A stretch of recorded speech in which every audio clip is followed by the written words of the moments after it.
see. All right, we're going. Okay, yeah, we are live. Lewis, how you been? I'm doing all right. Happy I, Sunday. It's been a minute, but we are back. I see you got a nice F-150 on the screen right now. That was my dream truck. You said that was kind of your dream truck too. So what we going to talk about with Let me Ford? break it open. Go ahead. Brandon, Uh-huh. Ford changed the game for the worse. Okay. Now, you know what Ford is, right? What's Ford to you, Brandon? Me and Ford have had a rough history, so What is found on the road dead is what people like to say with Ford. okay, but what is Ford? What is a Ford? Ford is what one of the first vehicles that were like produced massively on the Okay. assembly line. American company, correct? Yeah, American company for sure. Now, I said Ford, in my opinion, Hmm. Ford has changed the game for the worse for every single person. Okay. Brandon's one of them. His cars he's driving now is one of them right there. But Right, ain't and no that's what I was gonna Ford. say. It's a You have Kia. a do you so you have a problem with a lot of automotive companies nowadays because they're cutting corners, they're trying to be cheap and giving people a hard time with the vehicles. They're not making, dependable vehicles anymore, right? They are correct. They are making a fuel efficient vehicles, in my opinion, designed to last 200,000 miles. Okay. So what would be a quick just summary of what's the problem? What would you fix? What would you change? You want a Uh, truck that's gonna last longer? I would kind of roll back the Obama emissions requirements Uh-huh. for manufacturers Okay. and Obama's and Biden's. I won't I won't try to mandate all the cars you make got to get 50 miles to the gallon by 2030 or 20 something like that. Right. I kind of forget about that. So they doing everything just to hit that number, but in the Yeah. process, Brandon, who run? No, hold on. Who get more cushion for the pushing? What that Uh-huh. means, Brandon? a thick woman, is better to have sex with basically because They can handle it. They can it handle can, the there you pumping, go. right? Right, correct. All right. See, now they design cars to be skinny women's. They they can't handle the pumping, I and got the you. pumping tears them up. I got you. But is That it just normal driving that's affecting these cars, or is it stop and go, or is it people not taking care of their vehicles? well, how about we get into this All right, presentation let's because go. I don't know what's on going on next, Brandon. How Ford changed the game. The Mhm. EcoBoost motor, Brandon. You Okay. heard of the EcoBoost I've heard before, of right? the EcoBoost. Yes, I have. What is an EcoBoost in your I have opinion? no clue, but I think it has something to do with like saving gas, but you still got an engine that can go fast. That's Okay. basically what I think about. All right. Same power, right? Why wrote on here? Yeah, Better gas mileage. But yeah. here's the thing. It's a smaller motor, Brandon. Okay. Why is the motor? Do you know why the motor is smaller but it still get the same power? Why I don't know design wise why that's the case, but I guess a lighter motor would make your vehicle faster or better on gas mileage. But go ahead, break it down. Those lighter motors have a turbocharger to it.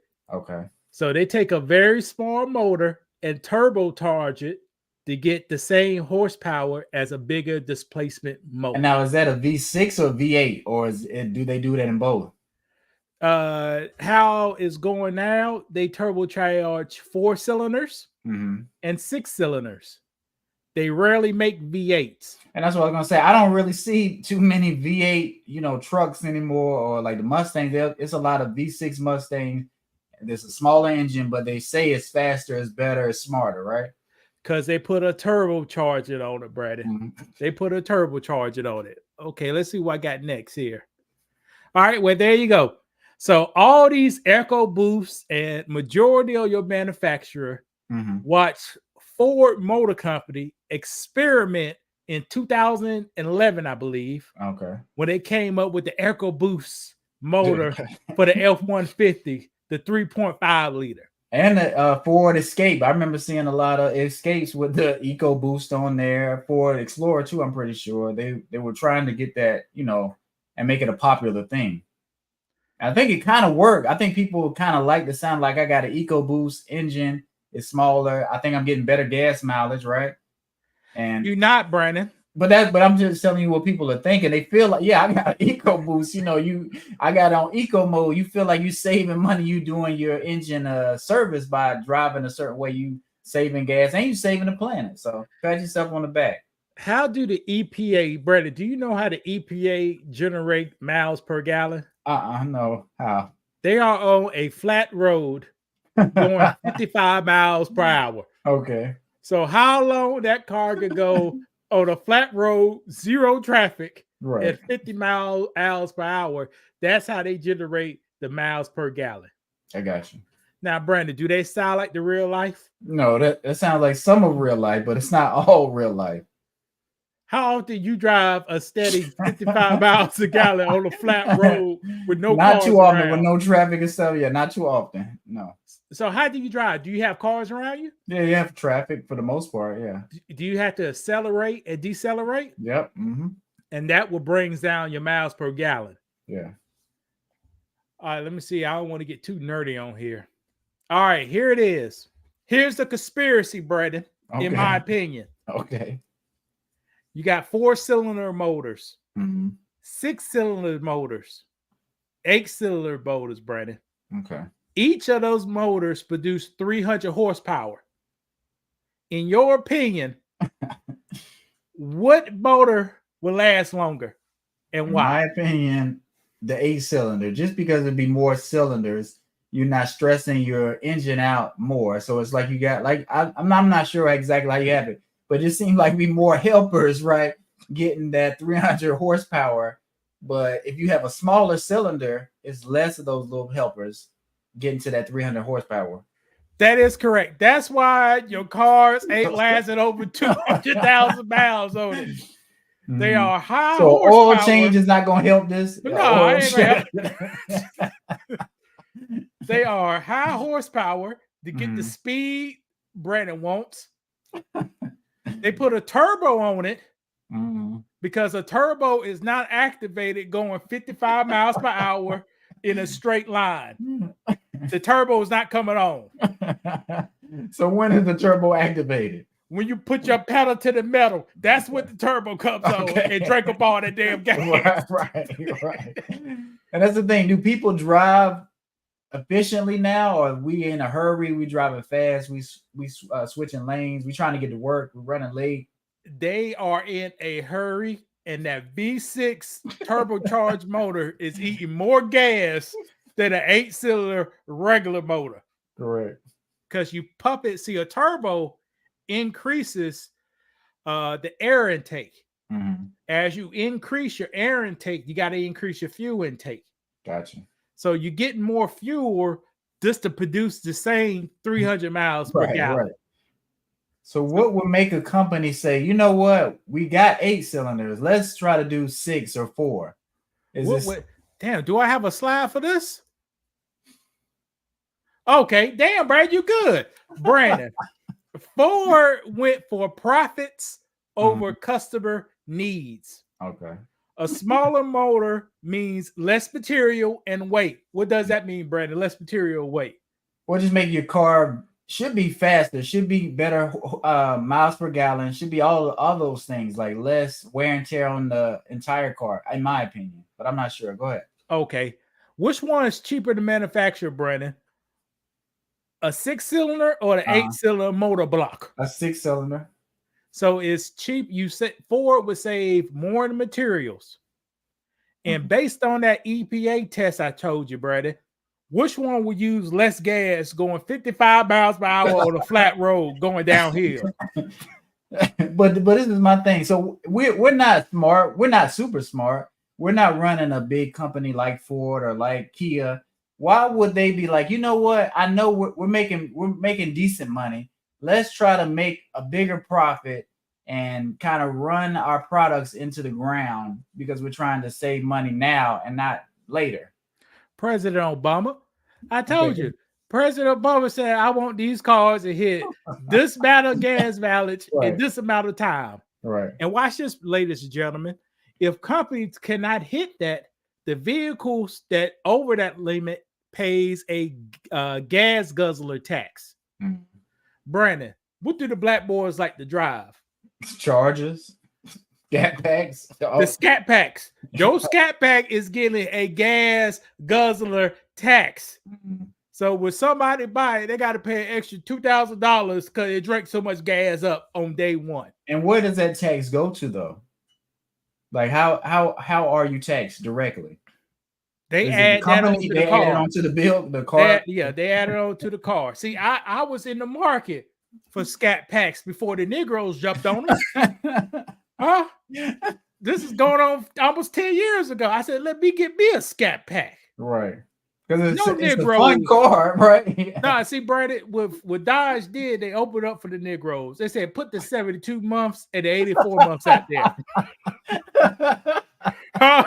Yes. How many years is that? No, that's 7, 8 years. 7 and 8 years. You know, see, while I was in it, 60 months was the max. Right. And that's a long time too, though. That's a long time, but they opened it, and a Scat Pack was $35,000 back then. How much does Scat Pack cost now, bro? 70 maybe. Shit, they probably hit you by a good 45. You know, 48. So? Oh, okay. Are we talking about what? Not a brand new one? Well, I'm a brand new one. A brand new one. Okay. Well, is that horrible in this economy when you're trying to get a new car? If you make it $16 an hour, yes, it's horrible. You know. So if I want to get a new Camry, I would think a new Camry, not fully loaded, but a decent one with a bunch of features in it that I want. It's gonna be like 27. Damn, Brandon, it's 28,000 for the 2025 Camry. Nicole, I do research. My mind told me to shut the hell up when you was talking about Camry cost 33,000. I did the research. A brand new one's 28,000, and you get a hybrid with it, Brandon. All of them hybrid. Right. You know, so but it's 28,000 for a brand new one. Okay, but if you are, I guess, just a regular person, should I get a Camry that's gonna be good on gas? It's gonna look good. It's gonna be pretty quick, or should I? No, a Camry ain't gonna be quick, Brandon. It ain't a Camry. Okay, it's not it's quick. It's going for the 250 miles on that motor. It ain't going for the 200,000, so it's not gonna be quick. So it's in 0 to 60 is what, about 10 seconds? No, it ain't no 88 Crown Vic. 0 to 60 is probably about 7 to 8. Okay, well that's pretty quick. People don't need to really go any faster than that, technically, right? Where you going 0 to 60, you need to be going that fast. Nowhere. But that's what we do as humans. Ladies and gentlemen, it's a pleasure getting in my 03 Lincoln. Allegedly 0 to 60 about 6 seconds, but you get it way under that compared to the 4-cylinder Honda that can't get out his own damn way. It's a pleasure having that extra acceleration. Because we like speed a little bit, and that's fine. Yeah, but it's a pleasure. But like you say, the Scat Pack is what, about 30, 35, 40, close to 40? Probably, I bet it'd be about 43,000 now, but let's don't get too off of it. Yeah, go ahead. All right. Customers receive shorter life in the motor due to higher pressures. A turbo gonna have higher pressures. Direct fuel injection gonna have higher pressures, and it's more demand on the engine, on the motor oil. Now, your miles per gallons will vary greatly by driver. If you got a lead foot, you're going to be drinking up some gas. If you drive light, you can save a little bit. So you get a higher cost vehicle, but with less materials. Gotcha. Okay, motors without air pumps, turbos or superchargers will last longer. Smaller motors with air pumps will have more problems. Why do you think that, Brady? I don't know. This is a smaller motor. Like I say, the bigger motor, more cylinders, more stuff going. It's not so much stress on the engine, especially because, like I say, if you drive a normal, it's okay and no stress. You know, you're not hitting the gas a lot. You're not making the engine do a lot. It's gonna last longer. But if it's smaller, it's more compact. It's less moving parts. It can cause more problems more frequent. All right, yes, more pressure. All right, here's another thing. Whew. I don't know how I did this right here. Guys, this is about a year old. So I think this article is talking about how Ford smaller EcoBoost motors are failing a lot because they're getting 300 horsepower out of like a 2-cylinder for 2-liter car. Right. You know, that don't even make sense. Right. It doesn't. You know, that don't even make sense. So guys, remember, when you buy one of these smaller motors producing the same amount of horsepower, your car will not last as long because you put more pressure on each individual one.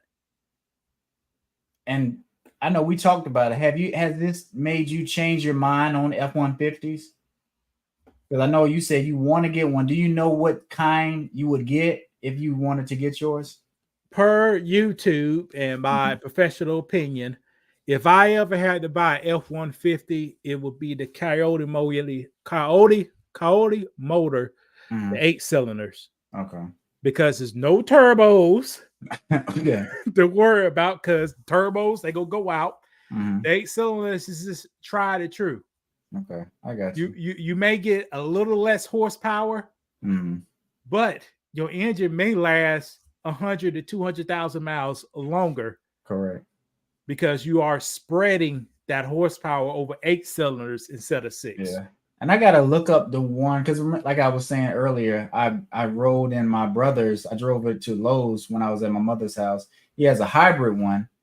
And, you know, you hit the gas and it's not like this. The computer knows you're not supposed to put so much power into the engine and send it to all the wheels and stuff like that. It kind of makes the user not as in control. It's like, okay, you might have hit the gas like that, but what I'm going to do is I'm going to apply the power where I feel like it needs to be, because it knows I'm not on an incline. You're not towing anything. So it's like the computer kind of took over when I was driving, which was helpful. But, you know, like I said, I wanted to see how fast it was, but I didn't necessarily need to change anything in the car to make it do that, just because it's no need. So I did like it, and I was against F-150s for a while, but I was in it. It's spacious. It did good on gas. Like, you know, I was impressed. So you was impressed with this luxury vehicle, huh? Somewhat. But, and you, like I said, I've kind of fallen away from Ford. I don't like how they do with the Mustang. What you think about that Mustang truck? What, electric Mustang crossover, whatever you like? It's okay. That's not a, first of all, that's not a Mustang. Second of all, that's not a truck. All right, well, what is it? Tell me what it is. It's a Mustang Mark E. And they try to get people come over because they like the Mustang sound. That is an SUV. So it's an SUV. That's a Tesla minivan. That's one of those Tesla minivans. Right. That's what it kind of reminds me of. It's like, it's not a Mustang, but it's not like a big SUV. It's a small SUV for the people who kind of like the Tesla electric car. Got to give you that feel. But it's not like the traditional Mustang. Yeah, they ain't gonna show me one, but yeah. And the Teslers, man, they should be illegal, Brandon. You know what happened last month? No, what happened? I was in my Lincoln LS, you know, dripping antifreeze. I got to get that fixed now. Been 10 years. It's okay. I come up to a stoplight. Tesla minivan right beside me. I think they call it the Y. Which one is the SUV look? The Y? The one it looks like a minivan in real life, people. So the Tesla minivan. I said, short minivan. I said, this Teslas don't know what's about to happen around this corner. So I got on there, you know, it's a 90-degree turn right there off the stoplight. Then you could go straight for fast. So I get in the corner, you know, I can't smash it in the corner because I spin out. Yeah. So my engine was wrapping up. The Tesla sensed that I was, he was ready. I guess, being aggressive. Yeah. Next thing you know, brother, that damn Tesla just pulled off, and my car damn near red lining. And that Tesla pulled off like it was nothing. Yeah. It's bad. It didn't make any sound. But they're fast. They're fast. I had to monitor my RPMs go through that turn. Right. Then when I got out, I said, I'm about to smash it. Right. Smashed it. Almost with the red line. That Tesla just pulled off like it Right. was Like nothing. it was nothing. Right. But so why do you think they should be illegal? Shouldn't that be fair? And Dodge trying to do the same thing. They're not going to be the same type of vehicles, but they're going the electric way where you don't have to hear all that. You know, it's just more of. I was hearing that, but when I looked over there, I didn't hear nothing. Right. Just like the wind blowing. That's all you hear when the Tesla take off like that. I didn't see it pulled off. I said they should not be that fast, man. So we'll never see you. You don't like the Cybertruck. You don't want a Cybertruck or any of those type of vehicles. You're not standing with Elon Musk and what he's trying to do. If somebody say I can have a free Cybertruck or a free F-150 hybrid, I'll pick the hybrid over that damn Cybertruck. I may sound crazy. No, I don't think so. I don't think that's crazy. But they say you have to drive it. I may sound crazy. I'll pick the F-150. Yeah, I think before driving the F-150, I probably would say I wanted Cybertruck, but I really like the F-150, and I like how it's sat. And you know that I think the Cybertruck is a fad, and you know it's really hyped, and I think people are gonna get tired of it, kind of like the cars. You've been in one of the cars, I'm pretty sure, because you probably got an Uber ride. One of the Tesla cars. Have you been? I ain't never been in a damn Tesla. Okay. No. Well, they're kind of overrated. To me, they're kind of overrated. And they're basic in the inside, and it's just, I think people kind of hype them up a little more than they should. In a vehicle that allowed a cokehead to go down the highway so they pass out. I don't need to be up in that vehicle. Well, I got you. So you don't trust the technology, or you just think we're not ready for the technology? Brandon, I was watching Highway Road Wars on A&E. That's one of my favorite shows, Road Wars. The lady was knocked out in the Tesla. OD. The person in the other Tesla knew how the car worked, so I go speed off in front of it and slow down. Yeah, to slow the car down and hope the communication technology knows. Because when them Teslas catch on fire a lot, that means somebody was in there and that day went around that corner and didn't know it. Right. So they don't talk about that. Right. But yeah. It's a lot of vehicles like that. Yeah. It's a lot of vehicles that are being recalled. I think I saw a GMC recall recently. No, we talked about Kia. We talked about Ford with their EcoBoost. Like it's just the market and the way they doing these engines and shortcuts and just being able to sell something now and not really worrying about 2 or 3 years down the road. It's just not good for us. It's not good for our value in our vehicles. Like I love Ford. We're Americans, right? We love Chevy. Would you get a Chevy? Allegedly, we're Americans, second citizens. We're second citizens, correct? But yes, correct. But you want to be, we would like to drive something that was made over here, made in Detroit, or, you know, just there's some of those kind of things that people like to say. We don't necessarily want to have some Tesla, you know, different technology from somebody you don't even know or don't trust, because we don't know what that kind of technology is going to lead to in the future. Like, you know, they've had incidents where they hit people because the technology is supposed to be able to drive itself, even though it still can have problems. It's a computer, it can, you know, mess up. So. Let's talk about, I'm about to talk like a nerd. Let's talk about how good American engineering could be. Okay, go ahead. Brandon, have you ever seen a post office delivery truck? An old one. An old school one? Yeah. When's the last time you seen an old school? It's been a minute since, because now they don't do that. Okay, what do you see now? What brand you see cars now? Well, then I'm trying. I don't even know what brand it is. Like whether it's Ford, what, you know, Chevy. I've never paid attention to what brand it is, but now it's regular cars delivering my mail. All right. Well, let me tell you something. Those post office trucks, they got a deal from the 80s. Okay. Chevrolet, the designer motor. I think it's called the Bar Deuce or something. The designer motor. Those motors can last 40 years in those damn post office trucks. Correct. And they do. Like, you still see some of the old model ones from back then. Like I said, I'm not sure how old they are, but it's not new trucks. The 80s, brother. Right. They're not new trucks. They're not new, you know. And are they doing a lot of stop and go, you know, throughout the day. So that just goes to show how good those engines are when they really want to put some ingenuity into something. Like you say, the American design, we're pretty good. We're smart. We can do things that can last, but we also thinking about money, and sometimes that mess up the product. In the 1970s, Ford had a 6-cylinder inline 6 goes in a truck. That motor lasts forever. That motor was so good, they took the motor out the truck to power diesel equipment or something, to power generators. Oh yeah. Dang. That's how good that motor was. But sometimes, like I said, you don't want something too good because the money is in the care, the money is in the repairs, the money is in putting band-aids on stuff. Watch this, Brandon. Now, Brandon said he liked the F-150, right? Mm-hmm. Now, that motor from the 1970s, 0 to 60, probably 20 seconds. But is that? But now listen to me now. But it could tow a house. Now Brandon said, "Nah, I want to be a truck to be in these streets. Right. I want my truck to be 0 to 60 in 10 seconds. Right. The only thing that thing could tow is a camper. You know what I mean? You see, it's a trade-off. Right. And I think did we talk about the Ridge line? Because Honda makes pickup trucks, and they weren't known for making pickup trucks, but they're making some advancements in those trucks. Honda makes unibody vehicles. They do not make trucks.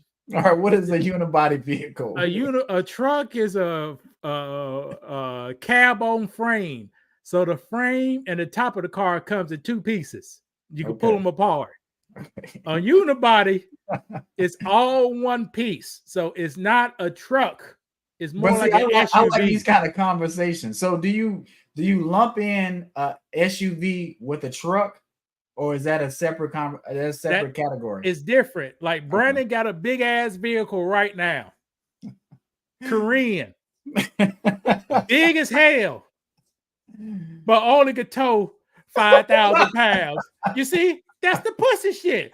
That's an SUV. And that 5,000 pounds gonna wear that motor and transmission out. Okay, but that's what I was gonna say. So why can't my vehicle tow a lot of pounds, a lot of weight? Because Brandon said I want to be driving through traffic like this. Now, this is real information, people. Driving through traffic like this, right? That's a unibody. It can handle the road better. Okay. The handling is better. Now, you drive an old ass truck, you like this. Right. You see the difference? Brandon, you drove what? You an 18-wheeler driving? For sure. Yes. You got to turn the damn wheel to the move a little bit. Right. Yes. Right. That's the difference. Brandon want to be through traffic like this. So he can't tow a lot. That's a uniframe body. You know, well, call it a truck. Yeah. The only thing difference is they increase the shocks on it and put bigger brakes. That's what I'm saying. So does the frame have something to do with being able to tow as far as the engine too? I would say so. I would say it's easier to twist up a trailer than twist up a mansion, a house. You know, right. I would say so. Yes. That's funny. Because if you look on a truck that a frame on calf, you're gonna see some big ass pieces of right. Both sides come through. Right. And 40 years later, you look under, shit be all rusted up. I said, damn, took 40 years to put a little hole rust in it. Right. Brandon uniframe, this is what you're gonna see. You're gonna see one on this side and one on that side. Right. There it is. And that's the car. Funny. That's the car talk for y'all guys. Right. So Brandon. Okay. I think I've seen a Telluride tow a boat in a commercial. Or which one drove better, your Telluride or your F-150? What you mean drove better? Easier to drive. Oh, easier to drive. The Telluride drives better for sure. Because it's a unibody. It's made to drive better. Right. These trucks, they try to do it, but it ain't the same. No, it's not the same. It's a different experience too. So. Yeah, it ain't the same. So a basic truck could tow 8,000 pounds. Brandon's Telluride, the same size. It looks the same size, right? Yeah. The motor is gonna be a car motor. It ain't gonna be a truck motor. It could be a car motor, but only can tow 5,000 pounds. And it's a difference between truck motors and car motors. For sure. Car motors, high RPMs, made to go faster. Truck like stuff's low and slow. Yeah. So no, that was good. I appreciate that little refresher on motors, and we can always laugh about different things like that, because I know I'm not saying you hate Hyundai or hate Kia, but I don't know. I don't like them. Yeah, it's just something, they're not customer friendly anymore. Like, they're not doing the the warranty stuff right. So we kind of calling that out a little bit, and just discussing vehicles, just because I do still want an F-150. I turned my back on F-150, but I kind of miss it after driving my brother's truck this weekend.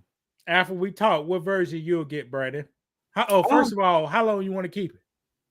And that's the thing. I want to keep it forever. If I get a pickup truck, I want to keep it forever. All right, what motor will you get, Brandon, to keep it forever? I'm gonna get a VA. I'm gonna get a big VA. There you go. So Brandon gonna pay an extra $1,500.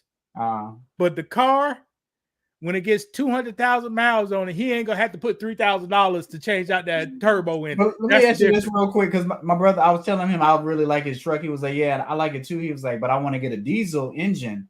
And I was like, "Oh yeah." He was like, "Yeah, it'll last longer. It'll get, it'll do what he wants it to do, basically." But when you hear that, what do you think? Diesel in what? I'm not sure, but that's what I was saying. Let's look at the timeline. You could take a Ram 1500 with the diesel motor. Those diesel motors couldn't make it 100,000 miles, Brandon. All right. Well, okay. You could take a Volkswagen Golf with the diesel motor. Great ingenuity. Yeah, go ahead. The German people had to do scamming stuff to make it pass emission, Brandon. They had to scam, Brandon.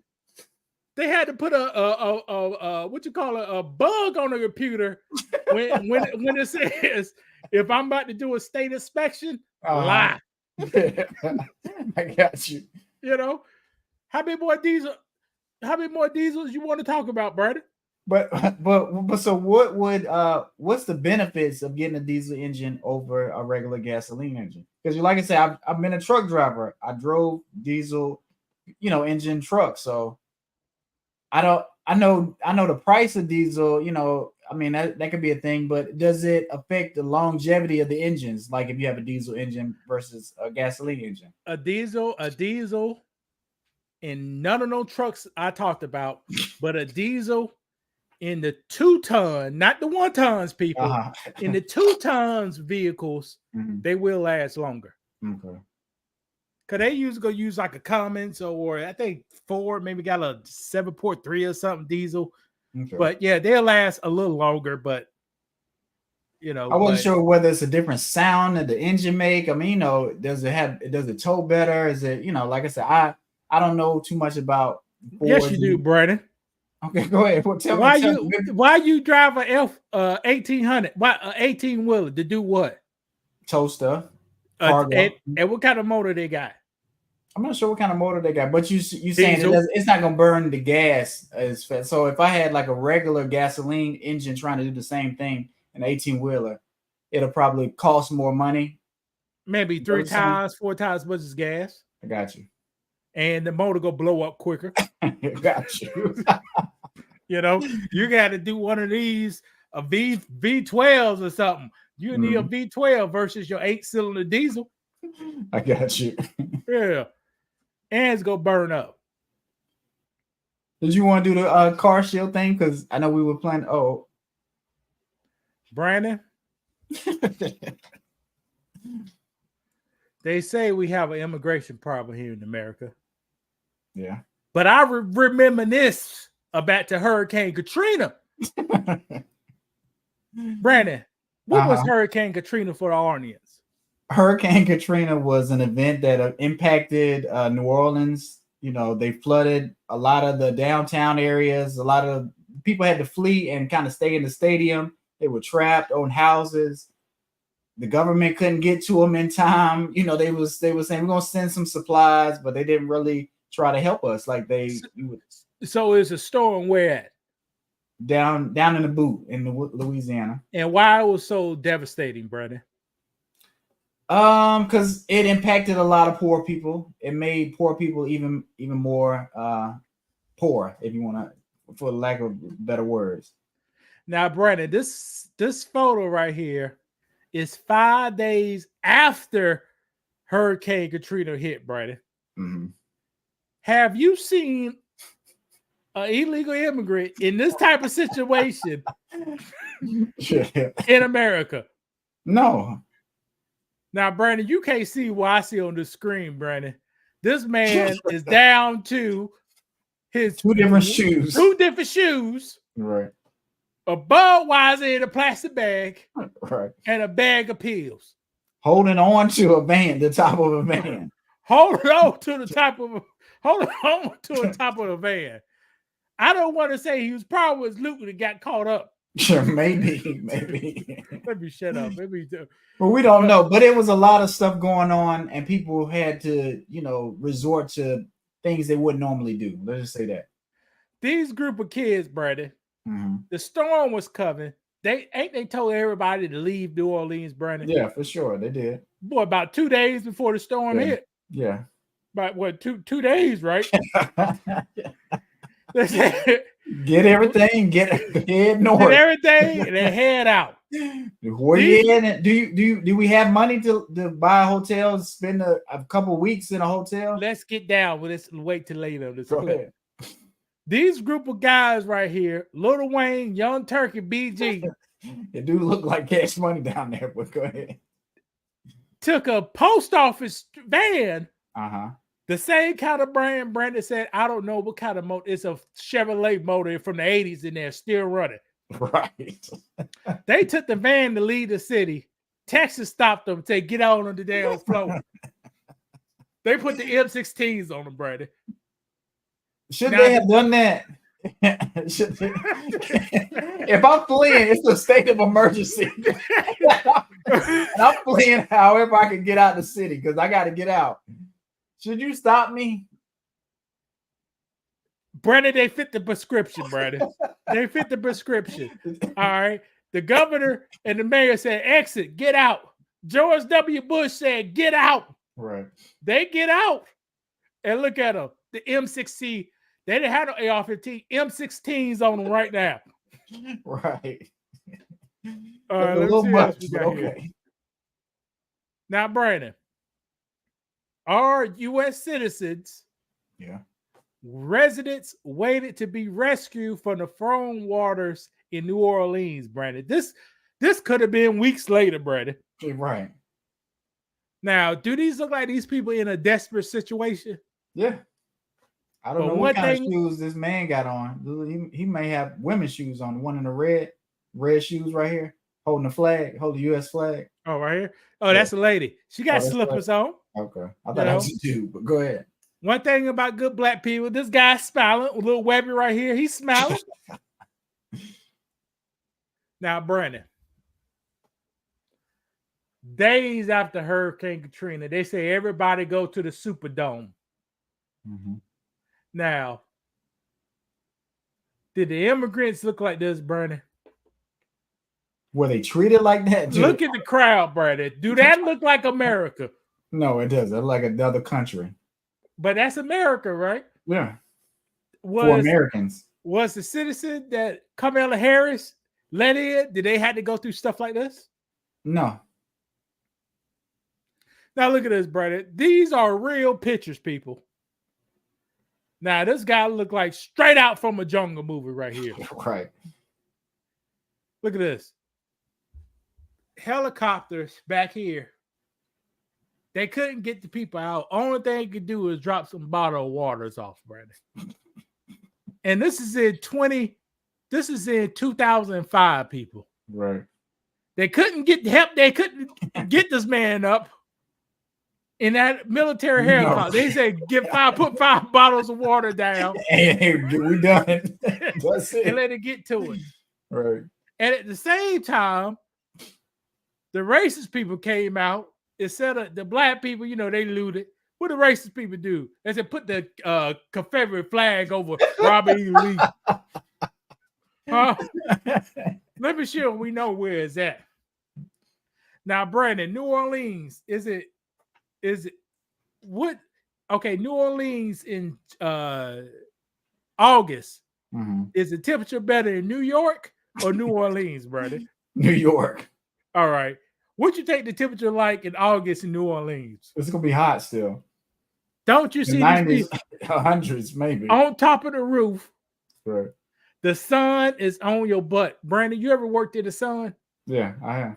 What do the sun do to you? It cook you. It cooks you? Yeah, it make you sweat. Yeah. It dehydrates you. All this thing. Brandon didn't work in the sun.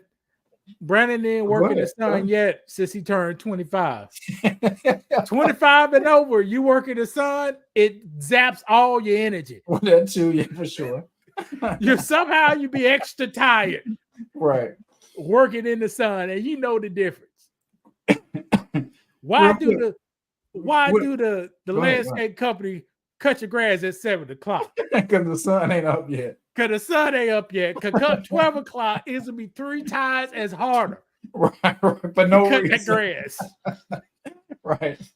And you won't experience it till you get home. The sun beats you up while you're working, but when you get home, you may thought you was about to do a 2-minute man. You say, I ain't doing no 2 minutes today. I'm sitting my ass down. Right. That's how the sun gets you once you turn over 25. Now you're right. Let's see this. What we got here? Let's see this, guys. That's a dead body you're looking at.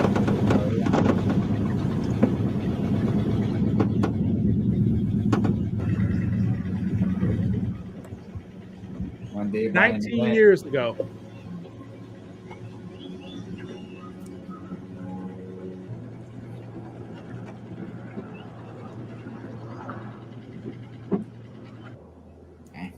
That's a dead body, guys.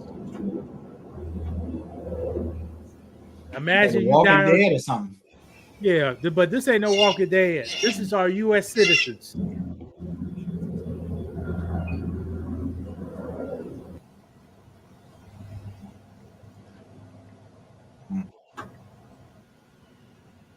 All right, we ain't gonna keep it here too long. Now, Brandon, all the people that exit this natural disaster, the average payout was $7,114, Brandon. Over how many years, though? No, one-time payment, Brandon. One-time payment, okay. So, Brandon, if you don't have insurance, we burn down your house, you lost everything in your house. You got you, your wife, and your daughter. What y'all gonna do with $14,000? Not a damn thing. That ain't enough for a down payment to start over, and you lost everything. All right. Now it been videos of migrants getting $1,000, $2,000, $5,000 vouchers. Yeah. But 19 years ago, when U.S. citizens need the help, 2 years later they got paid $7,114. And like I say, one of them is over here illegally. You committed a crime coming over here the wrong way, and correct. We're still rewarding these people coming over here. And I don't understand why people want us to feel sorry for these people. We should be okay with them getting treated better than U.S. citizens who work hard, fall on hard times. You may be late on your rent and get in a bad situation and you lose your home or lose your apartment. And it's people over here illegally, they getting paid and they coming in and taking over where you stay. The government, you paying their own apartment complex bill because you're a tax-paying citizen. So it's just a little weird. And they raising the price of local rent. Mm-hmm. During the pandemic, Mexico was complaining about Americans coming in and jacking up the rent prices. Oh, that's a good point. Yeah. It's the same thing comes over here. When people come in here and got extra funds in this market, Right. we jacking up the rent. Right, because you got it. We know you got the check from the government. So yeah, we're gonna raise our rent a little bit.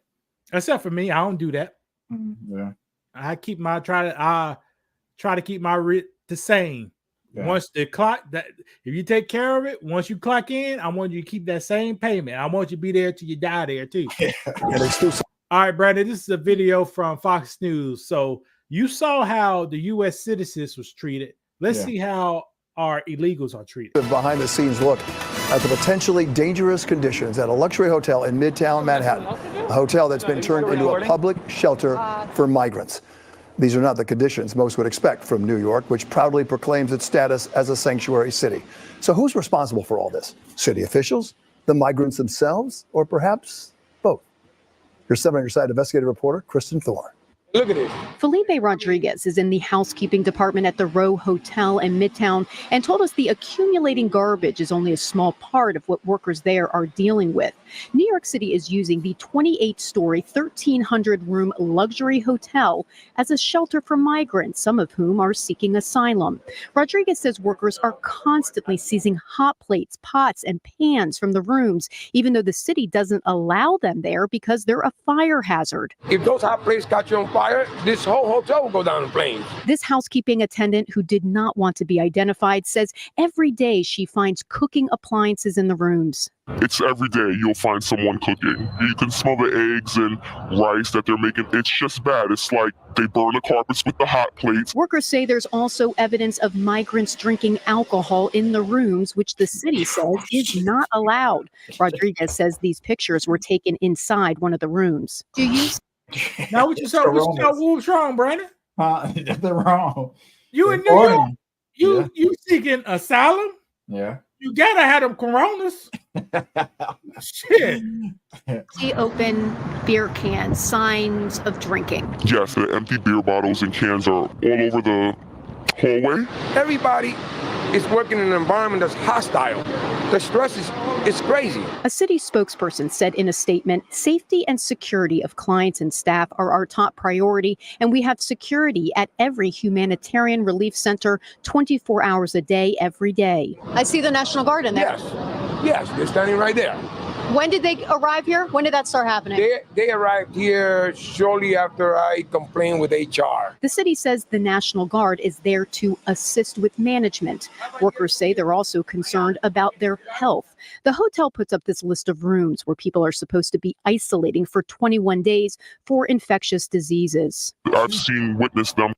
See, Trump, the one thing about Trump y'all don't like, Trump said, hold on.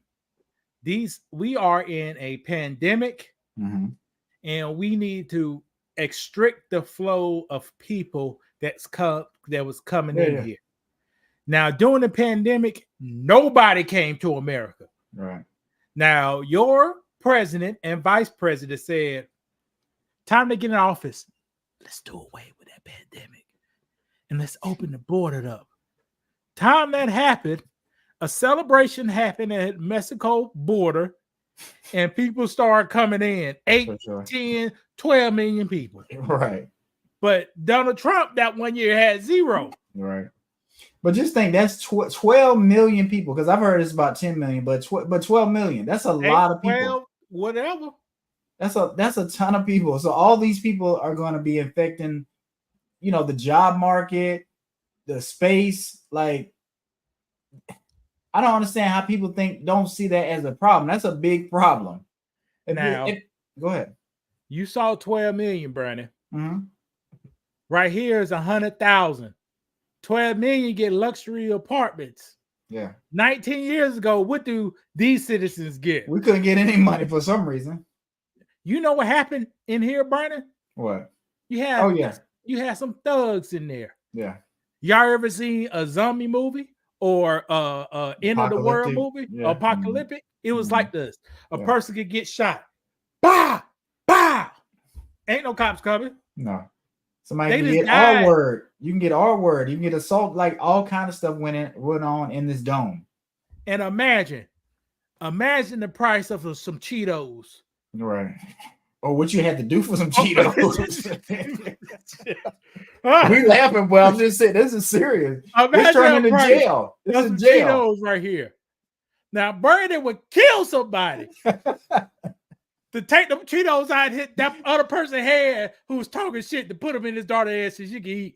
Right. You see how you see how quick they can get? Right, because can I call the police? Can I get hello? Police? No, it's none of that. It's none of that. Police what? To bring some food? No, Brandon. The man over there talking junk, he got the Cheetos, and your daughter Stormy is growling. Right. Now Huh? I got to kill that man for the Cheetos. You peeped out. The man is by himself. Ain't nobody with him. But he got them 2 bags of Cheetos, and he's maybe a dope head. Brandon may go over there and get them Cheetos off that man.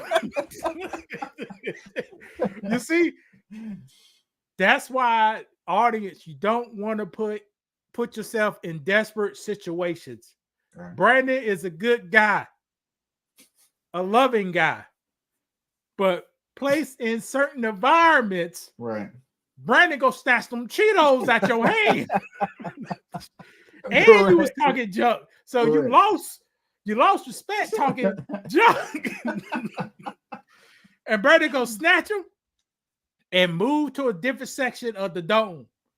Because if Brandon didn't choke the man out, the man coming back for get back. Right, correct. As soon as I go to sleep. So you don't want to live that's how we had to endure. Yeah. And if you look how the Biden administration treat these people, they was in luxury hotels, $500 a night. Yeah. Complaining still.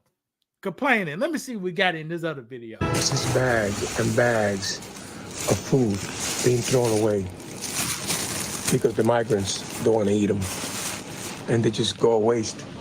This is all food that is going to waste. This is insane. This is fresh. This is good food. Good food, but they don't want to eat it. They said they don't like it. Now, what you just saw is this huge amount of food that's been thrown away daily at this big New York City hotel that's being used to house illegal immigrants. Now, according to this whistleblower, more than 36,400 have come to New York City in the last few months, and city officials have put them up in at least 14 hotels, one of them being the Row in Times Square. Now, that's where the pictures you're seeing right now were taken. My next guest, Felipe. What's a better place in Times Square, Brandon? Right. That's in Manhattan. So that's one of the most expensive parts of the United States, basically. So why turn that into a sanctuary? I don't know. Why you think all this food got wasted? Well, they just if somebody's giving you stuff and you're not necessarily working for it, you can be like, yeah, I don't feel like eating this right now. I can eat something else, or I got cash money, so maybe I can go out and buy Coronas or whatever. Because you had a bunch of Coronas in that picture. They can be buying whatever they want to buy and not even worry about this free food that they got right here. But why, Brandon? If somebody gave me a sandwich, corn how it tastes like, I eat the sandwich. Yeah. And you try to better your life, and people giving you stuff, and you this is what you want to do to it. But sometimes when you don't earn something, you don't appreciate it. Don't that you correct. kind of live by that? So it's like, I don't know. I think they feel like they're gonna come over here. I think they know they have value. I think the government values these people, and they know they're gonna be able to work for less than what me and you would work for. So they're like, okay, we're gonna get on our feet. We're gonna get this money.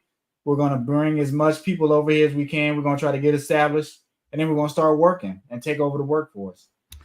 Here's the thing, ladies and gentlemen. Here's the real reason why they are letting these people over here. Brandon said, we said 8 million people got over here, right? Yeah. How many of that are adults, Brandon? Out of 8 million? I'd probably say 2/3 be adults. I'd say 2/3. 2/3. So 6 million people came over there.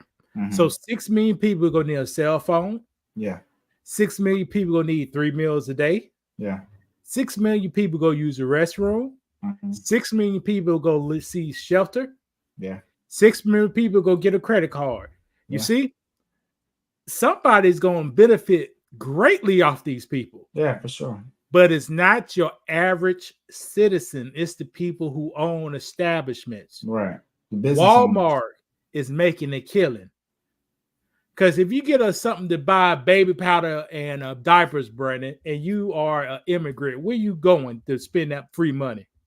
You go to local places like Walmart, Dollar General, Dollar Tree, just places like that. You're not going to Saks Fifth. You're not really necessarily going to places like that. Correct. If Walmart and Target and a lot of these places live off subsidies that the government give its citizens. So that's who's really making the money. And that's why they want these people over here. Is another people to sell to. Yeah. Sure, I may gotta take me a user restroom before I go to this next one. And this is gonna be now, ladies and gentlemen, I'm about to use a restroom. You are about to get a technical review, contract review from a contract professional.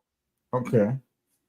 On this next video coming up. Brandon, I don't know if you got a commercial. You got a commercial? Let me see. I'm trying to pull one up now. It won't copyright us.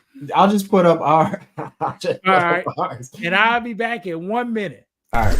There are a lot of issues that's facing the black community, from relationships between mother and father, and the failure of passing down standards, integrity, and duty, from the lack of education, or the debt load from higher education. Go to school, they say, but no opportunity on graduation day. From incarceration to low-skill occupation that marches in gentrification. Well, the time has come. It's time for a change. My book, From Zero to 200K, will outline the steps I use to change my social and economical status. Learn the steps I took to lower my expenses. Learn the steps I took to increase my income. Learn the steps I took to increase my credit and keep a good credit score. Learn about how I generate wealth. Most importantly, how I got God involved in my life. By the time you finish this book, you'll be ready to control your finances with a renewed vigor, knowing that you can accomplish your goals if you apply yourself and make good decisions over the long term. From zero to 200K with faith, relationships, strippers, jobs, college, hustles, and heartbreak. Taught me about finance. It's a must read for every black person in America. Hit the link below and let's get to work.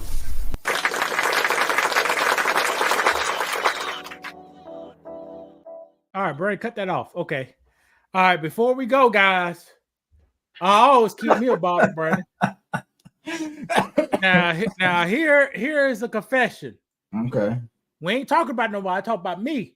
Okay, go ahead. In college, I purchased 2 of these probably in 4 years just to squirt on some young Tenderoni. Why, people? Because I was too cheap to pay the strippers. But if you go to your personal life, you can have strippers at the house.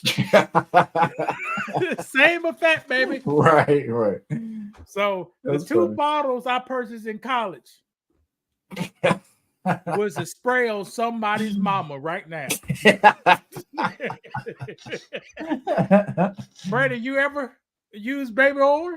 I have, yeah. Okay, massage or something. That's what I'm about to say. That's how you get it started. Let me give you a little quick massage.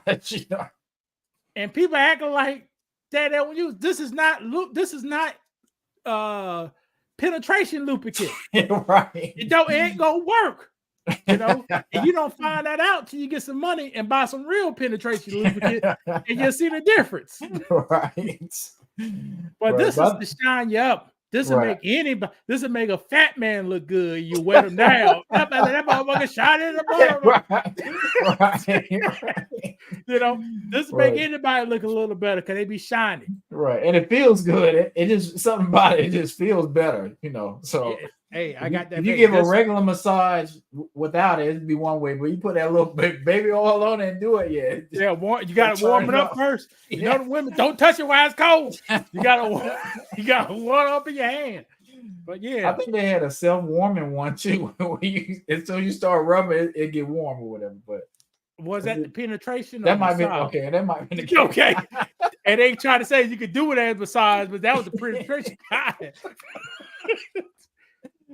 So don't be making fun of a person because we all got baby oil. Brandon, when I got my first job out of college, they had a piece of equipment that wasn't moving right.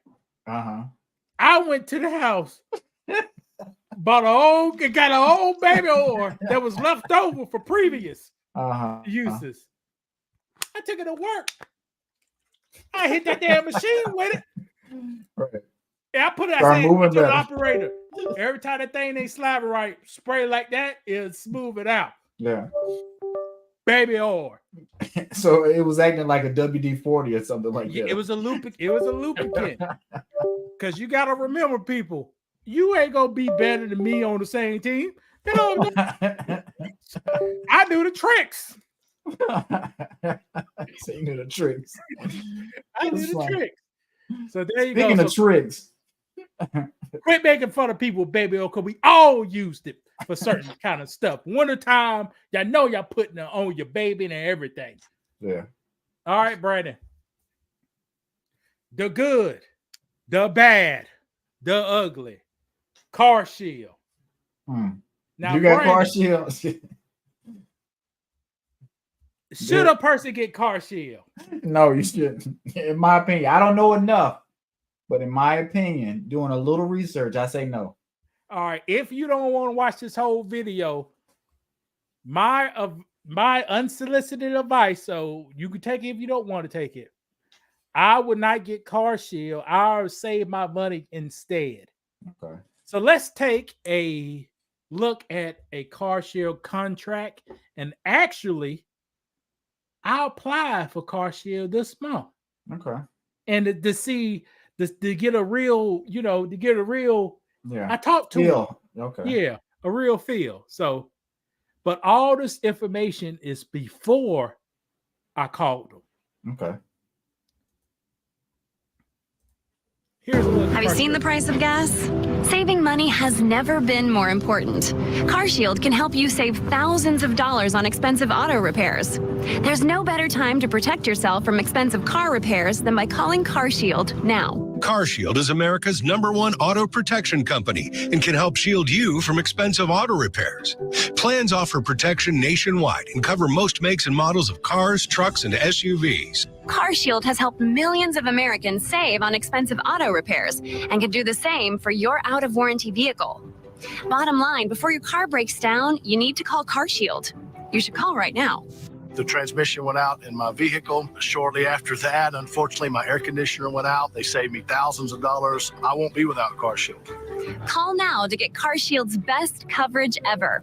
And with our price lock guarantee, the price you pay today won't go up for as long as you cover your car. Plans can include protection on repairs for over 6,000 parts and systems in your car, like the engine, transmission, electrical systems, air conditioning, and more.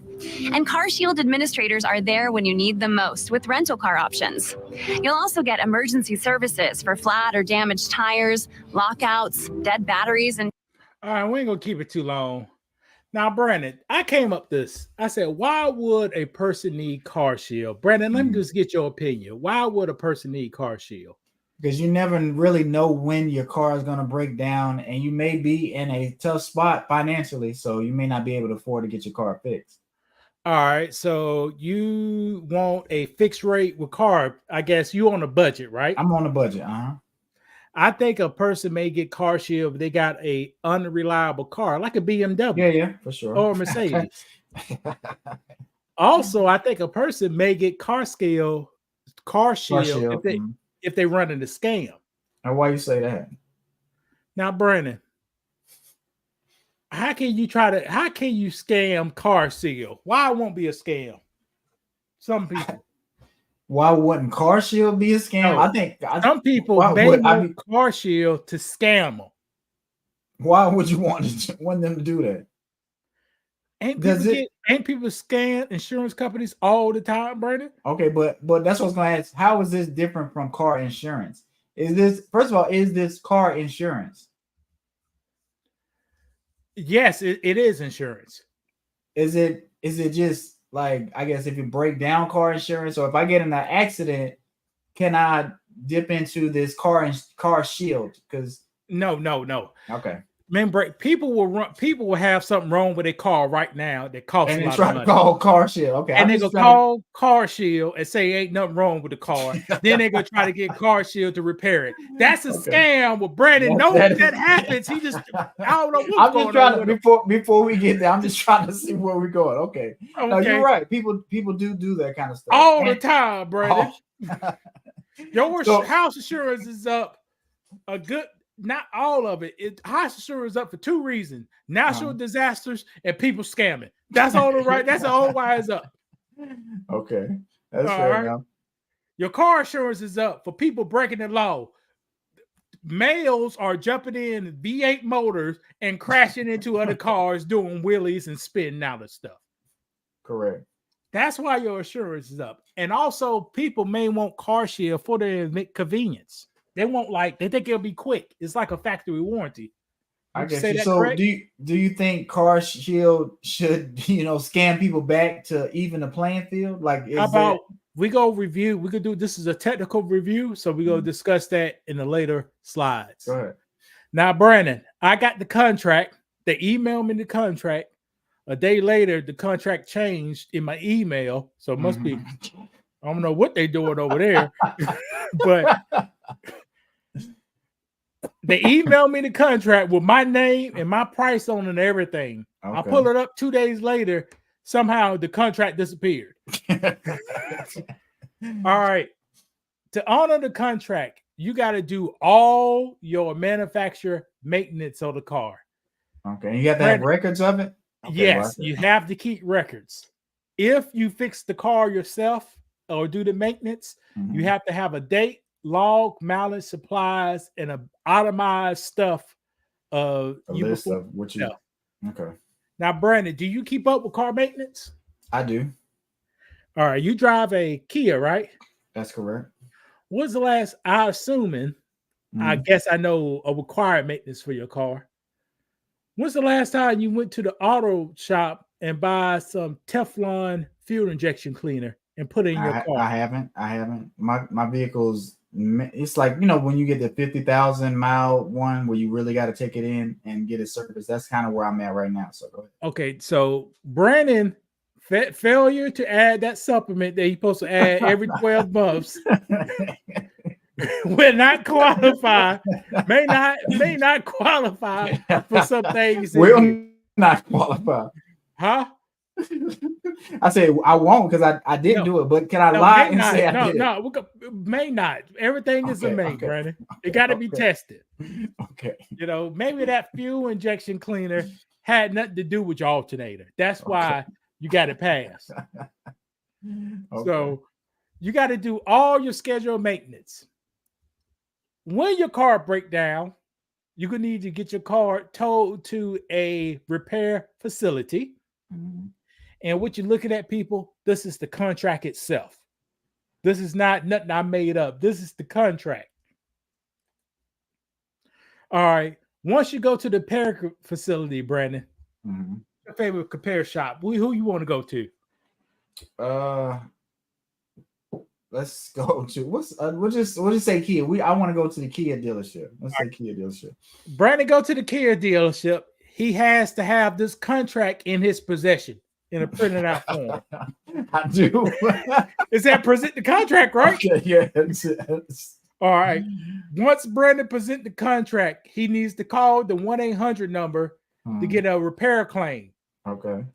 Before any work done, you're going to need to know the repair claim, and the repair claim going to need to be given to the repair facility. Okay. How long do you think that'll take, Brandon? A long time. But what you mean a long time? Your car is broke down. You standing there with your contract. That's gonna take. It sounds like it could be easy, but sometimes it's hard to get somebody on the phone, and you trying to get that person to talk to Kia, with you're showing Kia your contract. You're trying to get somebody on CarShield on the other line. So that may take a while. But let's just say it take you a day just to do that. But let's say a couple hours because you at the dealership with your car broke down, so you can't really go anywhere. All right, now let's look at the beginning. A person said they want to get this for convenience. Yeah. Now, Brad, if you got to do all that, is that convenience? No, that's not at all. All right, so CarShield will contact you. That's a you, by phone, email, or text. You hope you had a reception while you're there. Right. Huh? Yeah. So if you don't, you better not get the text. You had to get out and get back in. Right. CarShield must authority repairs before any service is performed. All right. Here's the thing, Brandon. In the contract, they require a teardown. Okay. A teardown is a diagnostic fee. Who pays that diagnostic fee, Brandon? You do out of your pocket, probably. Correct. So the diagnostic fee to find out if something wrong with your car, you gonna have to pay that. Right. So some people, okay, let's check this out. If you come in with a flat tire, okay, no, hold on. If you come in and you heard a pop and they pop your hood and the belt is dangling, you think that'll be a diagnostic fee, Brandon? It still would be, I think, because they're gonna check that, but they still gonna be like, okay, well, let's make sure it didn't pop for another reason. So I think they want to do a diagnostic test on your engine to see what's another issue, because they can see an issue, but we want to make sure that we're gonna fix the problem, the real problem. All right, my opinion, they may charge you, they may not. If you're a woman, they go charge you. If you're me, they ain't go charge you. All right. If you don't know what you're talking about, they go charge you. Because right there, the belt is off and you can see it. Okay. Now, if you heard a pop and you pop the hood and everything's intact, now you need a diagnostic fee. I got you. So you gotta have to pay that.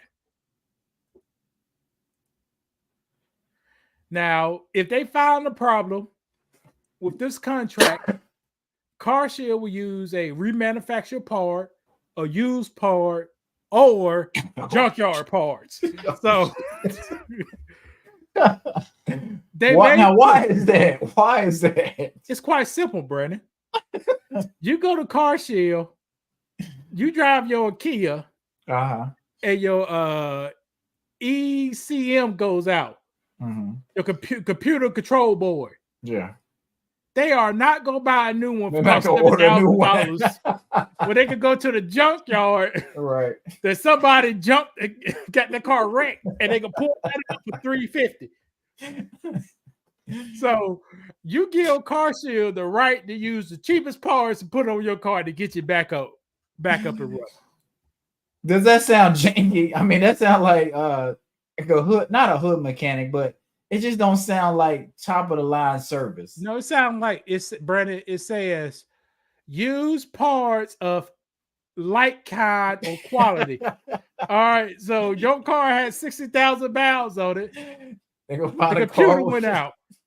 They took a car that had 80,000 miles on it, but Savage, they can take that computer out, put it in your car, make it work. I hear you. But I guess you would want new parts if you could get them. The contract, yes, but the contract said your car ain't new, so we don't have the obligation to put new cars on there. Right. It's all remanufactured, yeah. Used parts. And you see the small print, it says new. So they don't want to do new. That tells you right here. And they underline. You learned this in middle school. They don't want to do new. Right. They say we want to do remanufacture and junkyard parts. CarShield. All right, now Brady. Kia said, okay, you need this, this, and this. CarShield said, hold on. Well, I don't know that's right. Take it down here to Joe's car, fix car, and get a second opinion. But my vehicle ain't running. You don't need to be running. You can still get a second opinion. But I'm saying, how am I gonna take it to somewhere where my vehicle's not running? So I have to tow it? we go have an inspector come down there and inspect the car to double check. Now, Brady, if they don't believe your first car dealership, who pays that second inspection fee? You pay out of pocket too, probably. Yeah, there you go. That's what I'm saying. I'm gonna pay an inspector to come look at my car at the Kia dealership. Yes. If Like, you don't "What's up, believe y'all, I'm coming to the back. I'm gonna look at this car.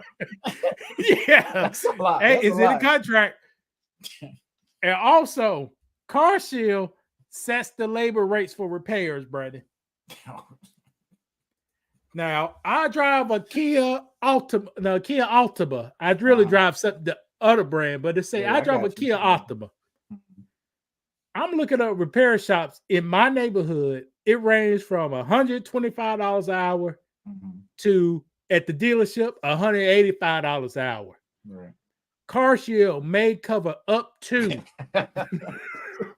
$185. Okay. That's Now, scary. Brandon, is that good or bad? That's bad. Why? Because the May, if you check out the May, it'll be all right. CarShield cover up. Well, no, you gotta take out. I need CarShield to just cover $185 an hour. See, in the contract, hourly labor rates for coverage breakdowns will be authorized up to Yeah, the up to is the not what you facility want. So- posted labor rate. So if you had a place that said we charge $185, the CarShield said, nah, you Right. need to pay $125. Who paid the difference, Brady? You do out of pocket. There you go. All right. CarShield payments, they will either pay the facility or they'll reimburse you. So, Brandon, if CarShield say we paying by cash out only, and it's an exchange, it's a money exchange, right? It is. And But your Kia dealership say we don't take no cash apps here. Who gonna have to pay the bill there? You are gonna have to pay the bill, and you CarShield gotta hope. do what? They hope CarShield send you the money. No, they're gonna reimburse you because they already got a set price how much they're gonna pay. Okay. So they're gonna reimburse you. But what if I don't have the money in the bank to pay for it? It's not their fault. You signed this contract. Right. It's not their That's what fault. I'm trying- All right. Now, this is a real quote from Wednesday. Okay. I got a real quote from my Hyundai Sonata. They said they want to charge $119 a month, $120 a month. Mhm. The deductible is $200 or $500 per claim. Mm. If you need a new transmission or motor, it's $500. Okay. The contract includes roadside and tow, and it's a 30-day contract. Brandon, Wait, if you a read 30-day contract? yeah, if you read a little deeper, that 30-day contract means something, people. Yeah, for sure. Let me see, Brandon, what you think a 30-day contract is? A month-to-month contract. All right, so what? So it can what change. pros- It might change next month. No, the commercial What? said you lock in the rate, Brandon. Okay, you locked in a rate. So why do I have a 30-day contract though? What benefits would that be for CarShield? So they could cancel your membership. Worst case scenario, they only owe you $120. That's how 30-day contracts work. Right. Worst case scenario, they owe you $120. So if they can't meet their obligations, Right, they done it. So we cancel the contract and we got to pay you $120. that's crazy. That's my opinion. But that's how I feel with 30-day contracts. Yeah. Like That's- insurance companies, when you pay your premium, the person get the whole year. So if you cancel, they got to give that whole year back. Yeah, yeah. But here it's only 30 days. You just Right. there you go. No problem. All right. What? Go ahead. What? I was gonna say. So far, do you see any positives? We go break down numbers and you tell me once real life numbers get broke down, Brandon. I'm just giving you the terms. Okay. All right, maintenance item. They do not cover brake pads, shoes, rotors, or drums. Dang. Brandon, let me ask you a personal question in your life. Okay. When's the last time you had to replace a master cylinder in your car? A massive cylinder? I don't remember replacing one. That's part of your brake system. Well, They I'm cover pretty master sure- cylinders, but you Okay. ain't never replaced one before. Watch this.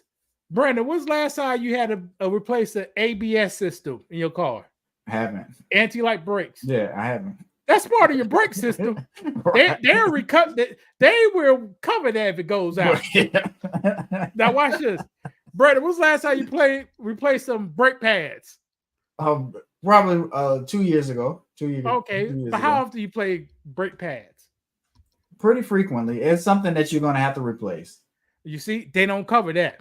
But if your master cylinder goes out, Brandon got 25 years of driving experience. Mhm. I got 25 years of driving experience.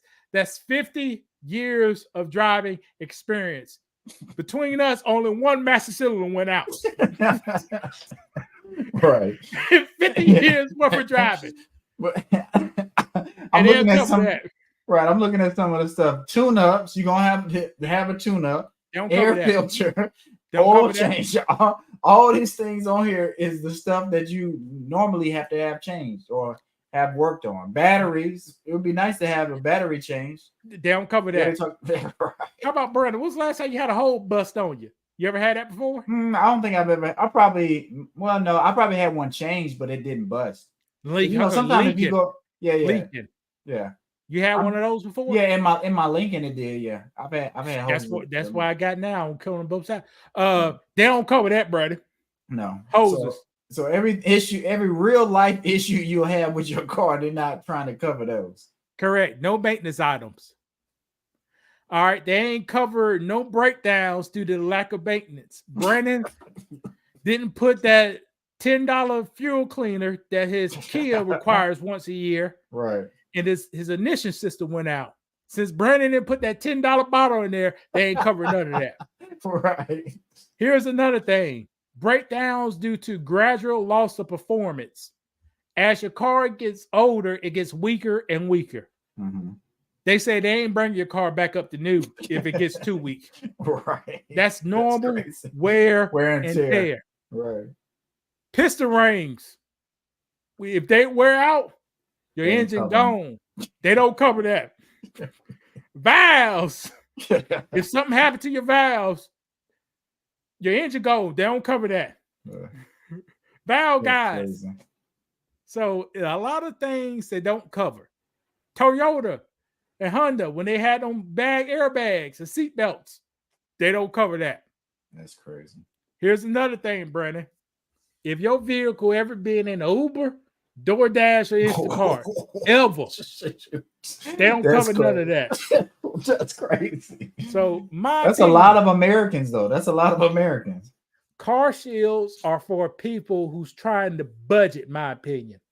Okay. And usually those people drive cheaper cars with higher mileage, and sometimes they do DoorDash to make ends meet. Yeah. But if that car was ever used for DoorDash before the contract or after, how could they tell though? How would they look up your history on your vehicle, see if it's in the database for those companies? It's a slide, and a future slide, they got a bill for $7,000. I bet if they facing a $7,000 bill, they gonna look at this cars right here. Right. All right, here's another thing they don't cover. Breakdowns due from carbon, sludge, pre-ignition, detonation. So your spark plugs, not covered. Injectors, not covered. Fuel pump ain't gonna be covered because all that stuff could be in here. Yeah. If you have an old car, weird. And this is all contract, but this is all the contract they sent you, stating all the stuff that they do not cover. Correct. Watch this. Catalytic converter, don't cover. That's another issue I had. You see what I'm talking about? Yeah. Now, I looked up to replace a water pump in my car. Estimate anywhere from $800 to $2,500 for a Hyundai water pump. And this came from using the same search engine, but different locations, and they created two completely different prices. It's a scheme, That's crazy. people. Yeah. So here's a case study. I got a bill for $1,000. $1,000, Brady. That's how much the invoice is. I pay my $200 deductible. Okay. I pay my $125 diagnostic fee. That's $325. Car Shield kicked in $675 to cover the invoice. The bill is paid. Okay. Me, Lewis, in car expenses, I spend $444.99 on that bill. Brandon, I thought I had insurance, Brandon. Yeah, you had somewhat of an insurance, but it didn't help you in this situation, sadly enough. It helped me a little bit. I only paid, watch this, I only paid 40% of the invoice. Yeah. But like I said, it can help you, but it can also hurt you in a way. Because like I said, I think it's just it's best just to save that money. Just whatever money you was gonna put into Car Shield or a service like this, just kind of save your money, be smart with your car, take care of it, do the simple small things, and just go that route instead of going Car Shield, I think. I would agree. Watch this. Now the bill is $500, Brandon. Mm-hmm. My deductible is how much? $200. Car Shield kicked in how much? $300. That covered the bill, right? Yeah. Mm-hmm. How much was my monthly expenses for car that month? $319. Now, brother, hold on. So I'm getting the bill that costs $500, right? But I still paid $319 that month. Well, now watch this. Now, Brandon, I got an invoice for $7,000. My deductible is $200. Okay. The diagnostic fee is $350. Mm-hmm. My total monthly input was $669.99. Mm-hmm. What you think Car Shield gonna do on this one? They gonna cancel your stuff. They're not paying this. They ain't paying this. They ain't paying it. They gonna look for something to deny you. Right. So what's gonna happen in this case? You're gonna have to meet all these clauses, every single one. Right. Because in that case, they will lose money. And they're not trying to do that as a company. They are not trying to do that. And watch this. If they pay it, it's a month to month.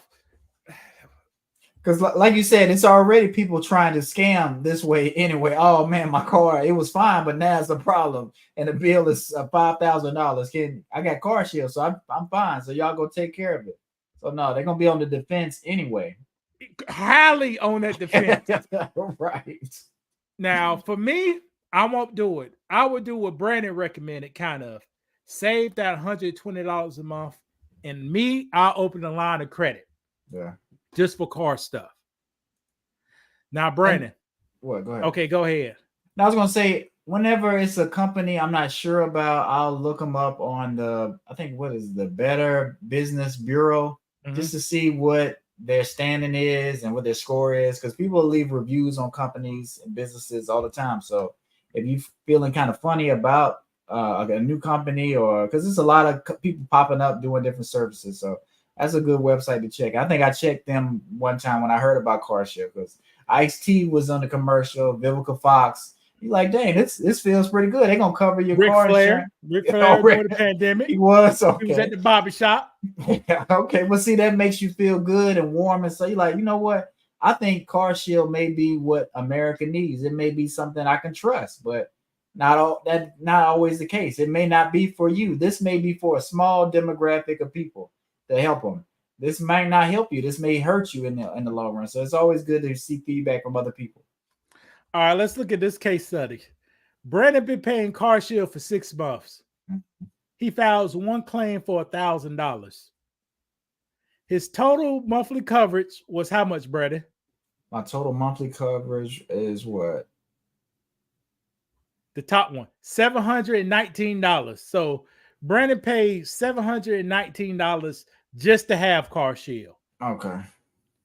Now, with this claim, Brandon had to pay $200 deductible, $125 diagnostic fee, and CarShield kicked in $675.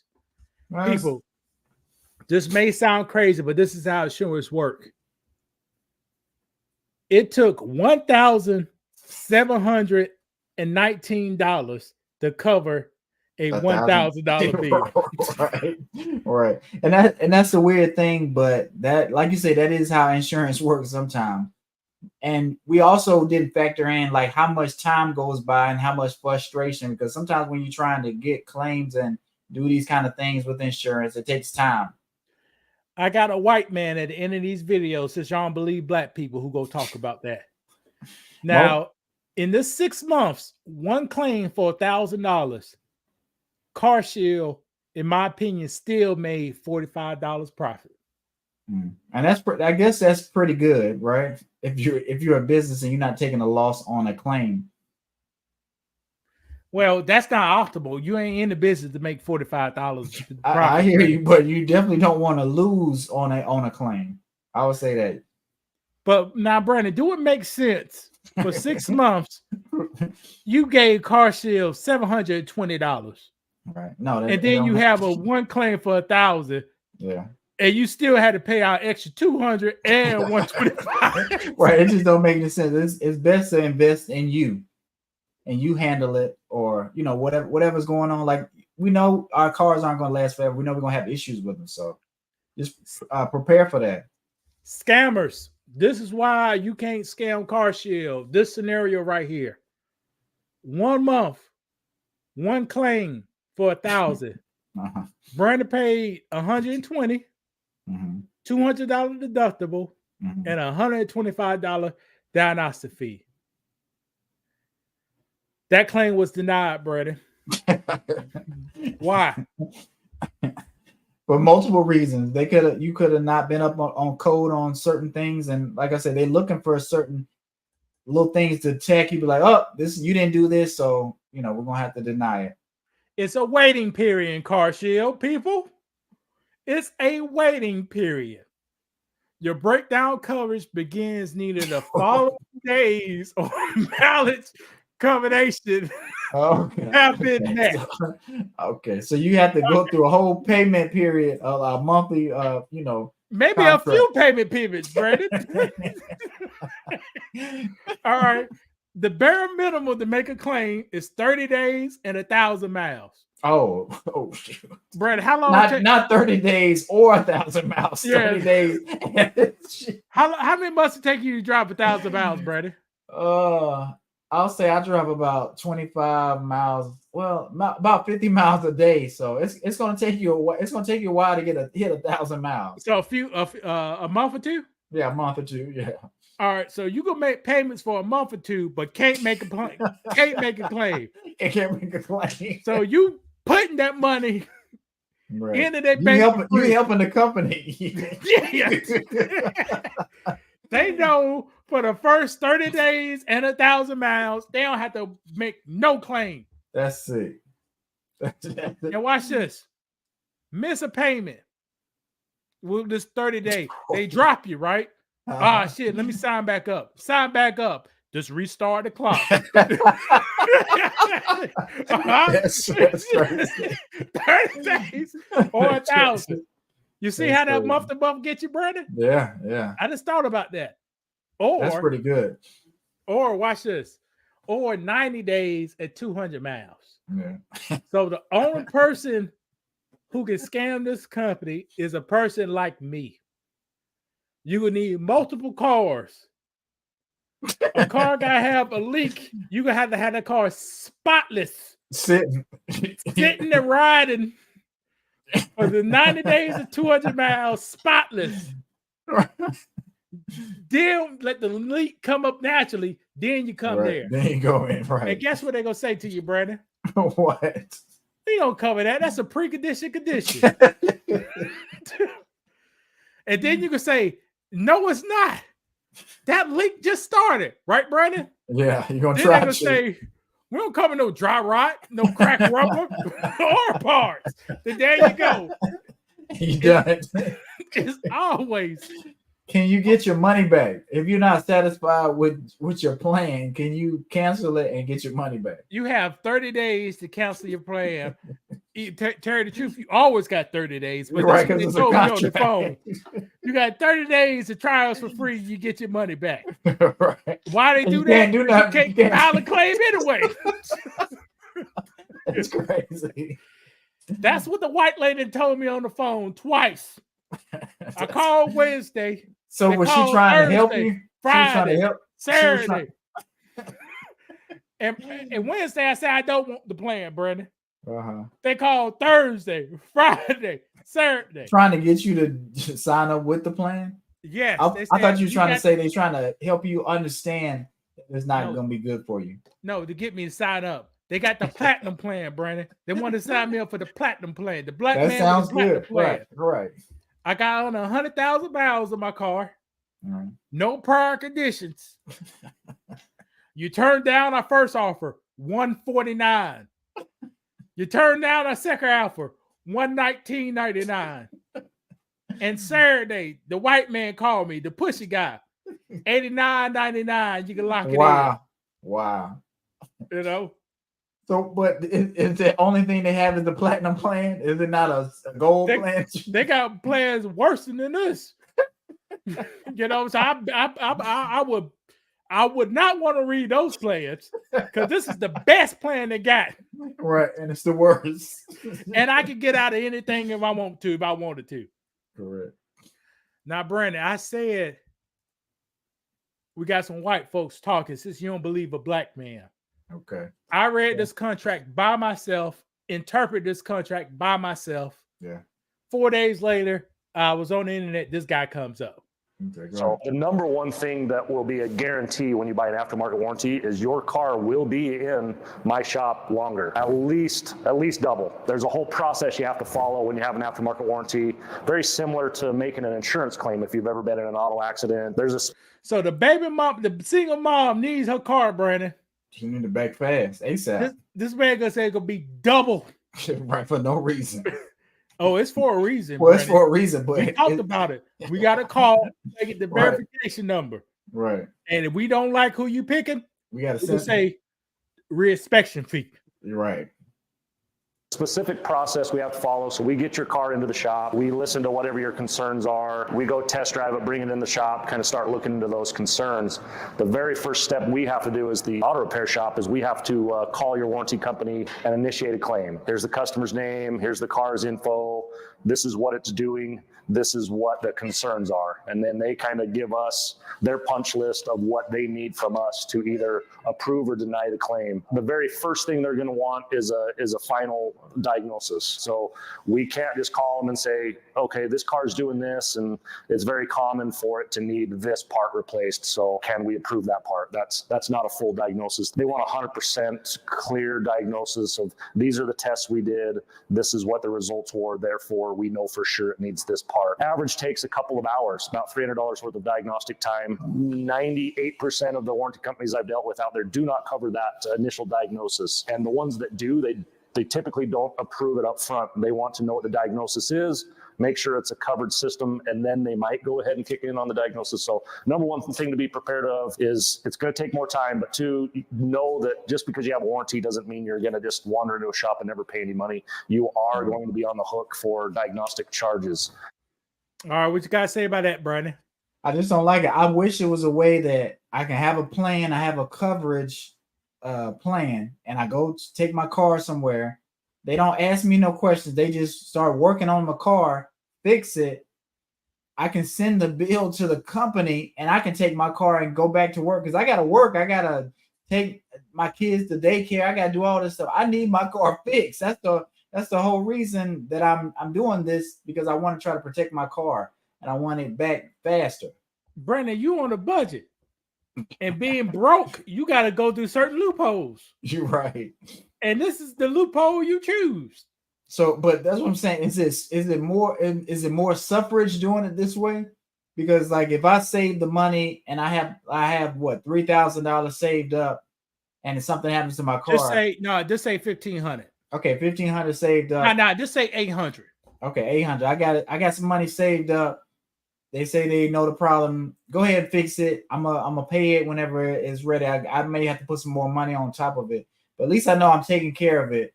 But with CarShield, I think people feel comfortable. They like, well, CarShield gonna take care of everything. I'm not gonna have to stress. I'm not gonna have to worry. They're gonna do it fast, all this stuff. But no, you're gonna be chasing these people down, trying to get them to take care of this stuff. They're gonna be fighting you for it, and you're gonna be going back and forth with them. And right now, any reputable repair shop, you cannot go in there the day of and get nothing done. You can't get nothing done unless you're checking for an air leak in a tire. They will handle that right there. But anything else, even a diagnostic test is going to take maybe an hour. You know, it depends on what they got going on. They may be like, all right, we're going to go ahead and check it, but you're going to have to sit there and wait. They're going to be like, you came in here out the blue.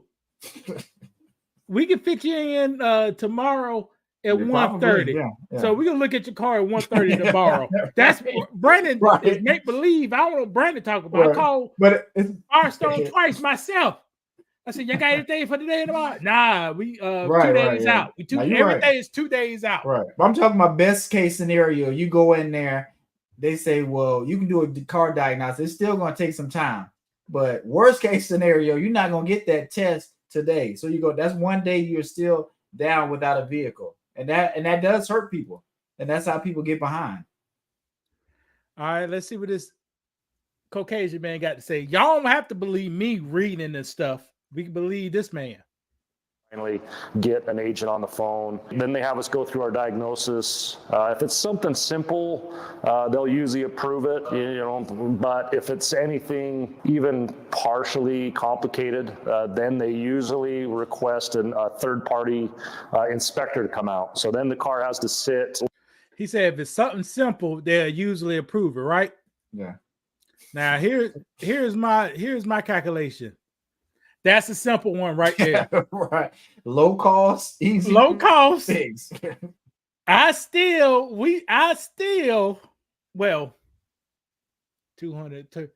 It's low cost. We lost money on the deal, but we didn't lose that much money. Yeah. That's CarShield. Now, the customer, you paid CarShield, but you still had to come an extra $200 off that. Right. So yeah, they approved this with no problem. Yeah. But and that's after having at least 3 days of having a membership. 3 months of having a membership. There you go. See, I didn't put that in this one. And this is 3 months after having a membership. So they up already. Yeah. Yeah. Let's see it. Well, let's see what this Caucasian man got to say.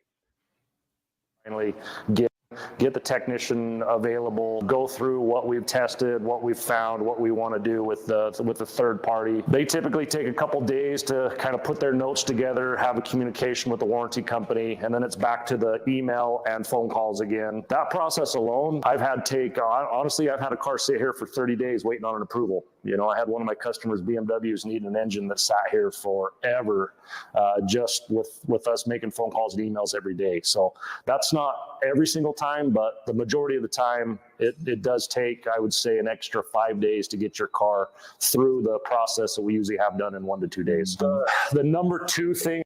Man said extra 5 days, extra week. That sounds about right. Yeah. Extra week. And if you don't have a backup car, that's extra money coming out of your pocket. Is CarShield going to reimburse you or get you a rental car? No, they go cover that, try to cover that repair. And people, young people and older people, the dumb older people, when you call in to work because you just don't want to go, that's what gets you fired. Because what happens? You call in 3 times, you don't want to go. You come in late 5 minutes, 7 minutes, and now they're like, okay, I'm here. I'm just 5 minutes late. Then one day, darkness come your way. Your car break down. Right, you got real emergency. Now you can't come to work for 3 days for real stuff. Right. They're gonna take that 3 days and that 6 other bullshits Right. and put it on your ass, and you're gonna get fired. Right. That's why we need to respect our jobs the more we do and grow up. Brother, do that happen in real life, brother? That does. Yeah, that does happen. That's how most people lose their job. You're right. It'd be something real happen. You slacked off, something real happened, and that was the straw. Have you ever been suspended from a job? Of course not. I know now, you I've been fired before, but that was illegally. Yeah. But no, of course not. My first job when I was working at a hospital, I was late. I was a sickly person, so I was calling out sick a lot. That stuff adds up. They were like, okay, we're gonna write you up. If it keep happening, we're going to had doctor's appointments when you called out sick. No doctor's appointment. There you go. That's why they got you. But keep going. Right, but that's just something you learn as an adult. When you grow into a man, you got to take that stuff serious.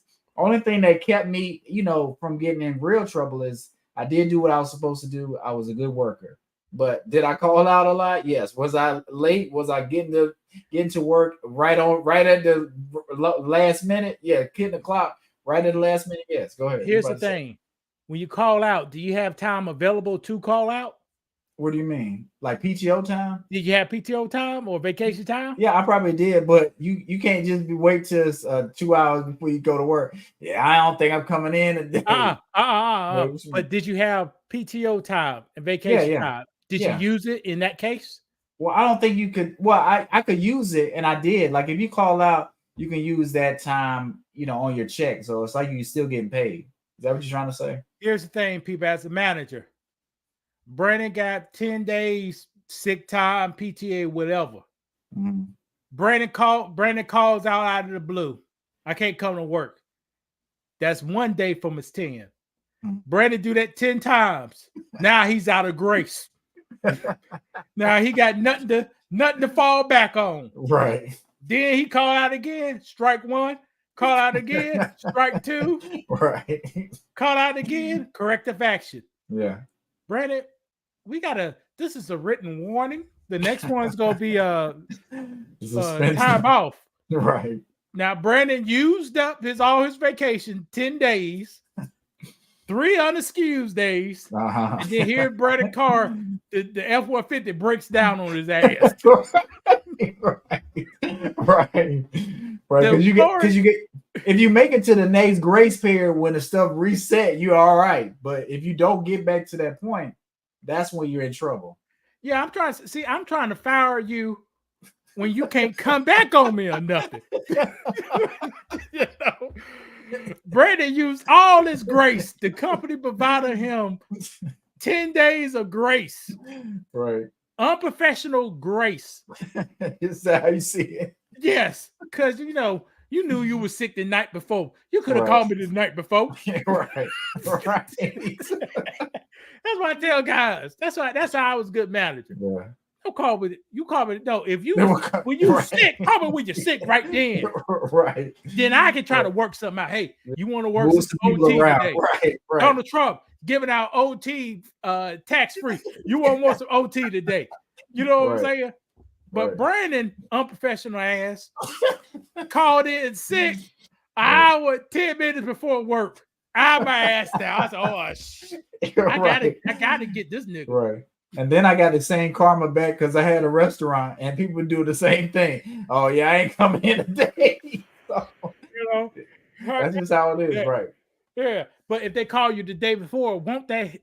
It'll help you a lot. A lot, ain't it? But then you get on the phone trying to see who can come in and cover. So yeah. But if you think somebody's supposed to be there in an hour before they show up, I ain't coming in today. Now you're scrambling. It's too late to try to get somebody in there. So there you go. So I made it clear. I want to know if you're drunk. I ain't gonna fire you for being hungover.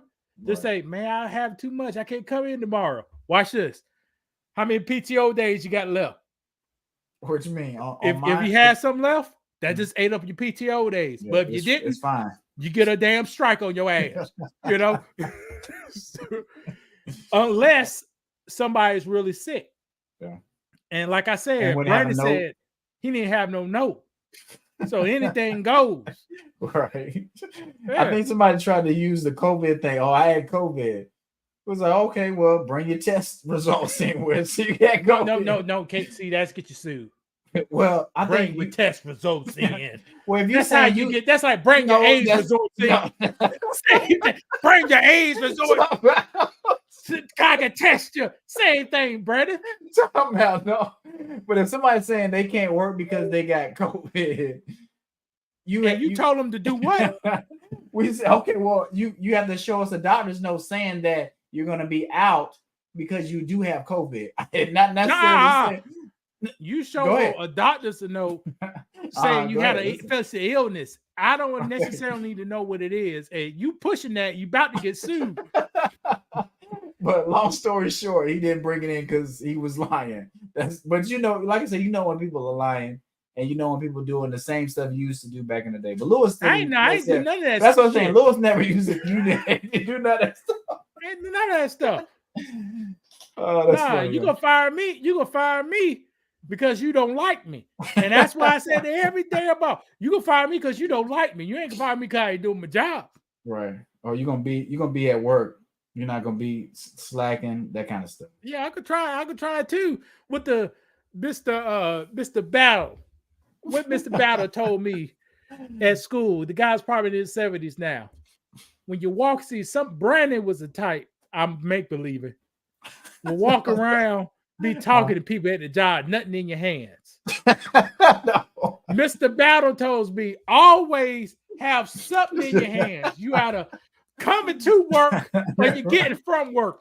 That's a good life lesson. That's a man lesson right there. If you're at work, don't just be standing around. Be doing something. Have something in your hand to look like you're doing something. Like George Battle have a broom and be talking. Right. I can't say nothing. Well, I'll say nothing in, but the people ahead, people in the 2000s, race was a big thing at work. All right. What you mean? You can't have no black guy just standing around. White guys see him ain't doing nothing. Right. That's why I'm telling stuff. These Negro spirituals have a tool in your hand. Right. So they come to me. I'm either going to a job or I just got done a job. Brandon would be like this. Brandon would be like this, talking. Right. And one thing y'all don't know, but the Caucasian man, boss man, don't want nobody talking. You don't think they want? No colored people can talk in a group. None. What if they're working? Can you be everybody be working and talking, and discussing stuff? In my whole Negro life, I only seen black men over 50 years, 55 years old can talk and work.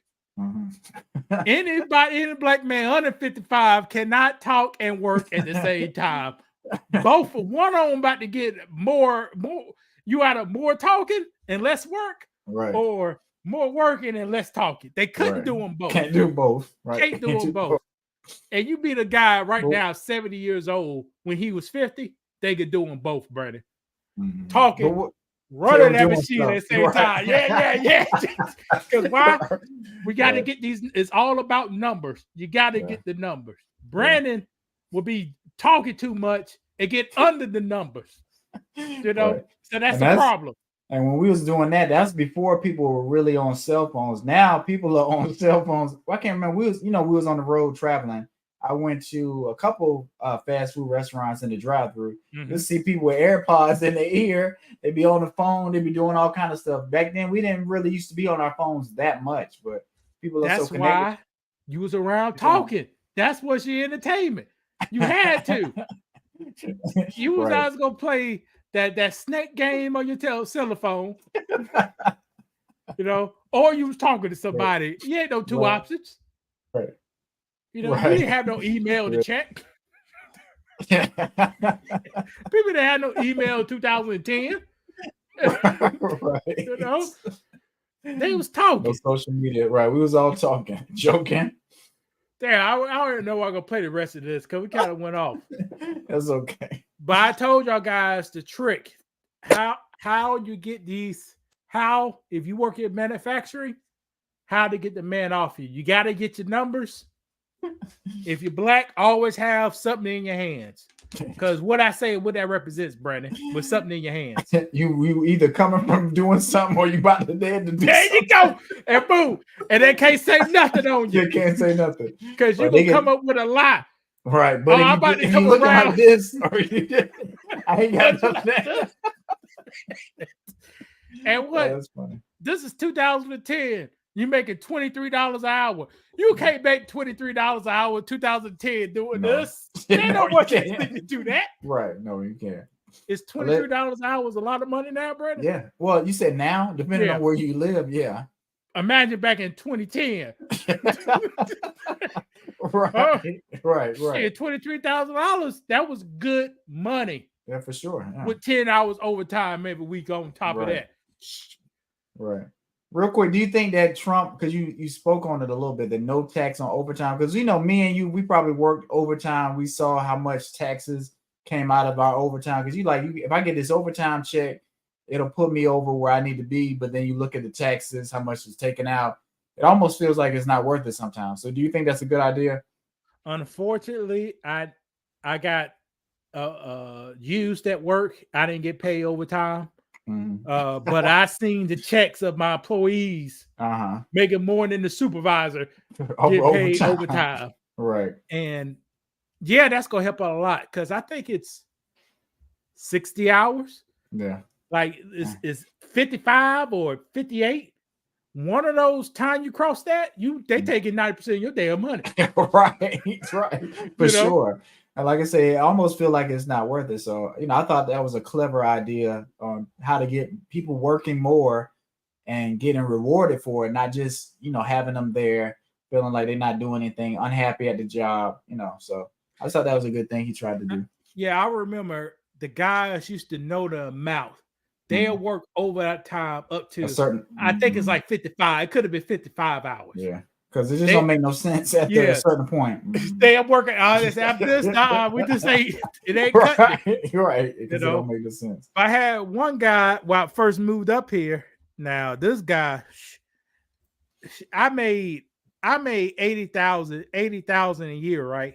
Mm. My supervisor had 80,000 in 6 months. Already made 80,000 within 6 months of the year. That's crazy. And that man was working 70 hours a week. Oh yeah. And what y'all don't know, that white lady was about to kill me, Brandon. Why you got him working 80 hours a week? Now, my employees, they wasn't complaining. How old was he? How old was the 5 person? years older than me. Okay. Dominican guy. Look black, but he's Dominican. He all right. He all right. Oh, he loved it. He had 5-10 kids. Right. He all right. Drove a Panda. What's the cars look like a Panda? Panda. I don't know. What, the BMWs look like a Panda. Oh, the H5. I mean the X5. The truck. Like that. He drove that. While I was driving by Hyundai. I got you. Right. Yeah, he drove that, but they was owed me because they saw how much he was like the money. But here's the thing: ain't nobody you couldn't get nobody who wanted to work. Ain't nobody want to make no concrete blocks. Right. Yeah. And Even though you go make some money, but the black guys didn't want to make it, man. Black guys didn't want to make it. And in this area, that's about the only thing I had to hire because you had to hire legit here. So yeah, is it not that way anymore? It's more immigrants. Well, I know you're not really in that field like that anymore, but you if you got a choice to hire legit in manufacturing, you gonna hire a non-US citizen first, or somebody can't hire nobody born in the 90s or the 2000s.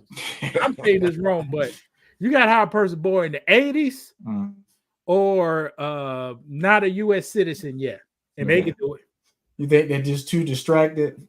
Nah, they just don't want to work as hard, huh? You got a guy on YouTube right now. He got 1,000 views, Brandon. Guess what he getting views on? Dancing? What? Complaining about working in the factory. Talking about they wanted him to work 45 hours. And how old is he, Brandon? About 20 something.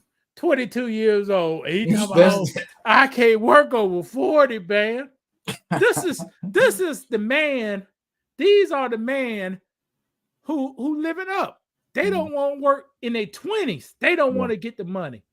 They're not hustling. They're not trying to, and I don't know how those kids got that way, but like it's not that hard. When you 20, you got so much energy. Can you remember what the things we used to do?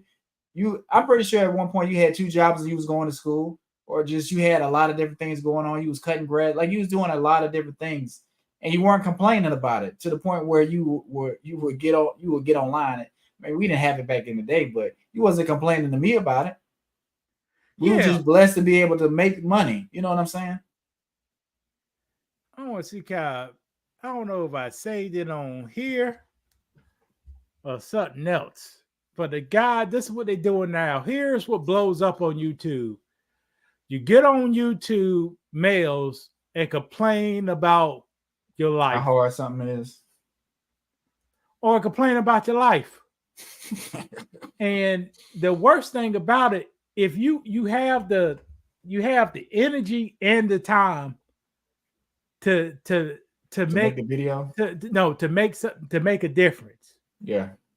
Could you recite the alphabet from start to finish? But yet you complain about working. All right. Here it is right here. So I work in a factory, right? Okay. Can you see it? Yeah, I got it. What? So I work in a factory, right? Worst experience ever. I'm talking about, I've been there for a month and a week. This is the worst experience I've 5 weeks, people. Right. Had ever. Like, I've had some terrible jobs, awful jobs. I've done it all. You know what I'm saying? He's done it all. Okay, all right. All right, I'm just gonna listen, then I go rebuttal for this. I go do a rebuttal because I'm worked in factories half of my life. Say, I've done it all, but working in a factory is by far the worst job you could ever have. I don't care what none of y'all. Obviously, there are worse jobs than working in a factory, but the way they treat you, like something that I wasn't really hip to. I told you about the way they treat you, right, Brandon? Yeah. What you got to have in your hand, right? It's something looking like you working. And I said this, you got to hit your numbers, right? Yeah. Yeah, because that's all it's about. Yeah, you won't hear no grief if you hit your numbers. And, some people my old companies like to be real clean.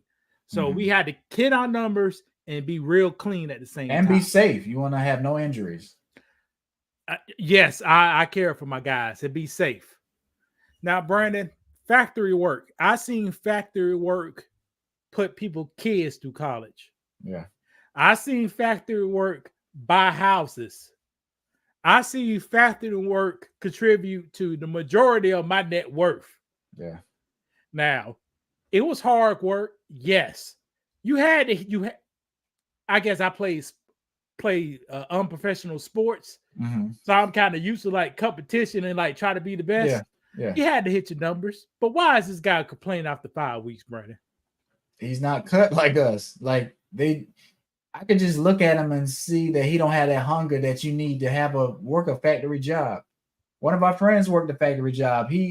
He's built for that kind of work. Like I don't think it's for everybody. Like you're going to be constantly working. 3 dependents. Yeah. Yeah, with that factory job. Yeah. You're going to be constantly working. And that could be a good thing. Does that make the time go by fast if you're constantly moving, you're constantly working, and you have a challenge, you have a challenge to do, like, okay, we got to get all this over here to this so they can load it on a truck. Because if you don't do everything they need, you can have delays on certain vehicles getting stuff out if it's a shipping company. So It's important. They're not gonna want you just chilling, taking breaks. Ooh, I'm tired right now. I'm gonna just chill and look at my phone a little bit. No, they're not going for that. They may let you listen to music while you move the product or do whatever the factory job is requiring you to do. Now, Brandon may be a little hippie. I'm a little hippie too. But Brandon, if this guy is 22 years old, what you think? What do you want? What do you say? What do you want in life?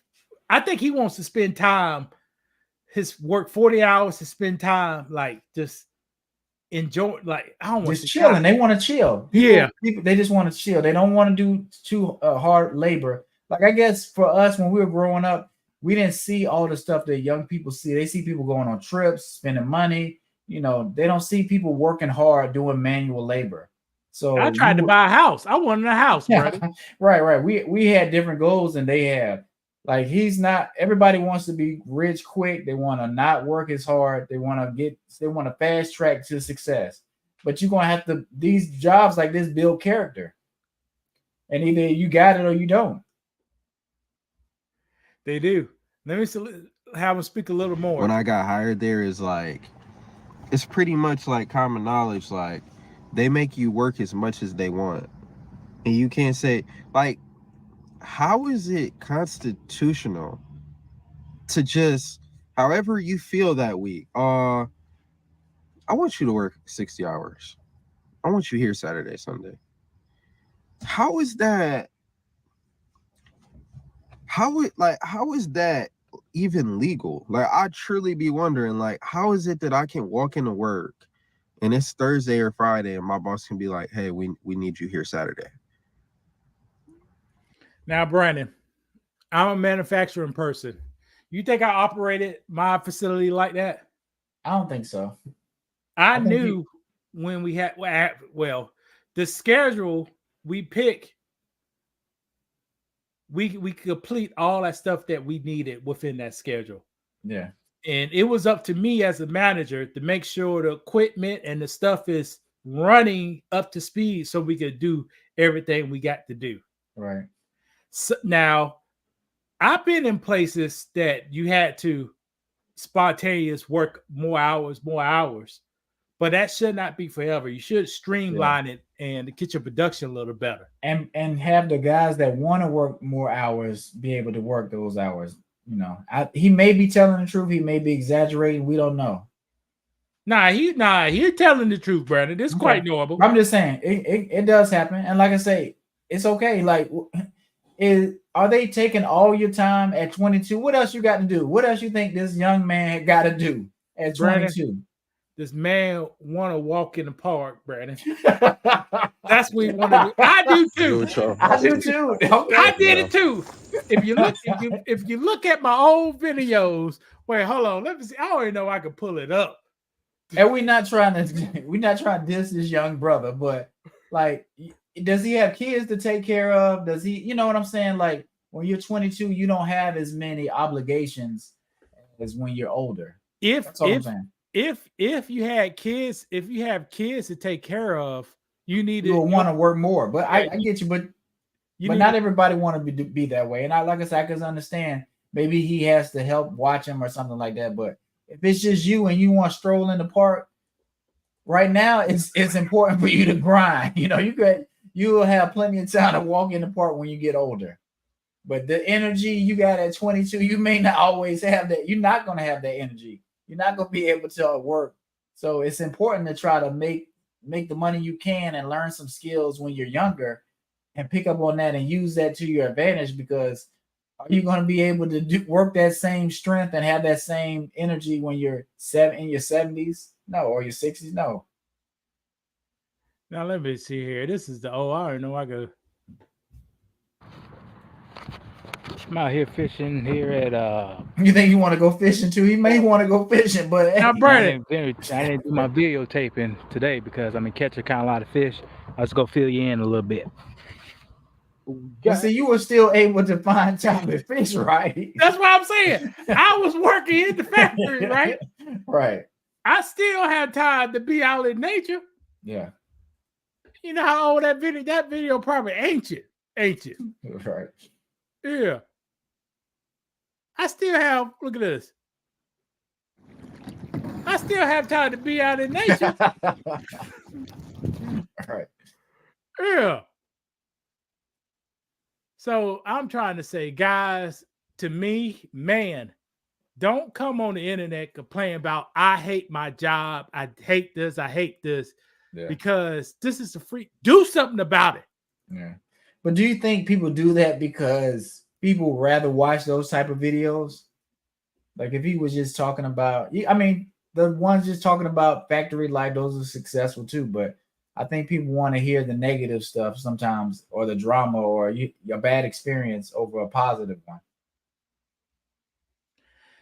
Yeah, I think people like to hear about other people in their same situations. Mm. Oh, I'm working too much. I don't got enough time. But if you're 20, we've all been there. You know, we've had bad jobs. You just work them and you learn from them.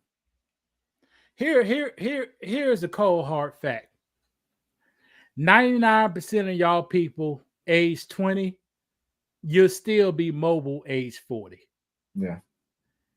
Why not work up your 20s, build something strong in your 30s, and go anywhere you want to in your 40s? Yeah.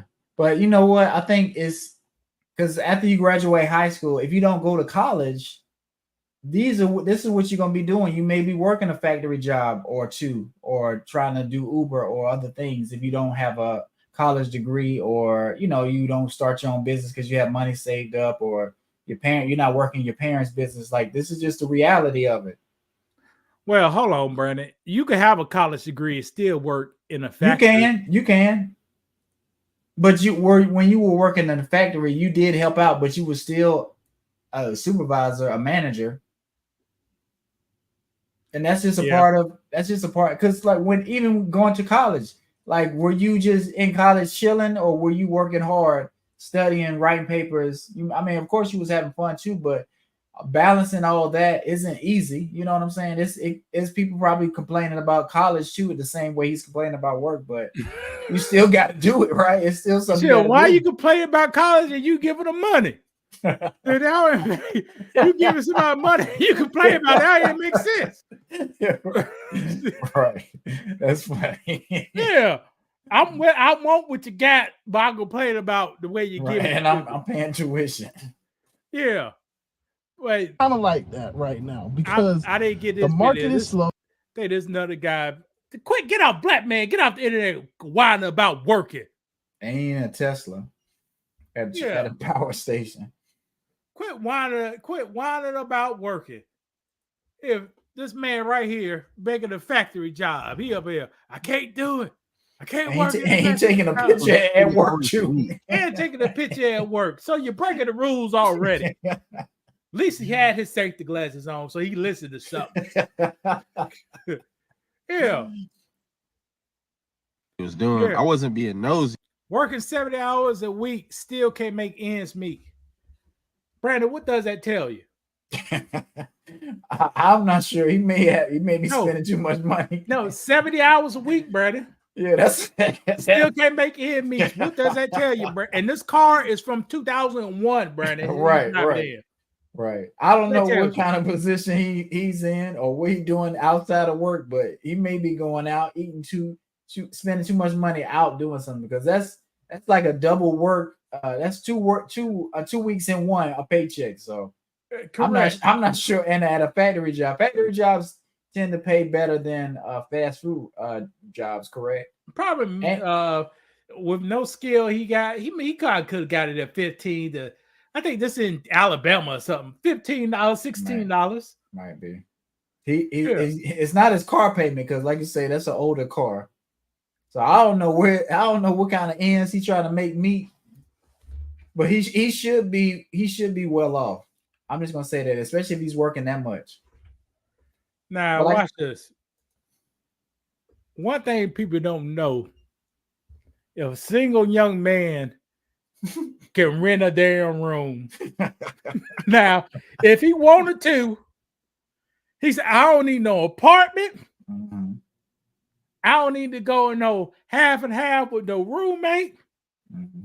Let me rent a bedroom with a bed in it. No. But Brandon, you know, how much this bed costs in a expensive, one of the most so expensive Maryland part of the is country? $900 a month. Now, That's Brandon, fair. can a man 22 get by with that when you Yes, easily.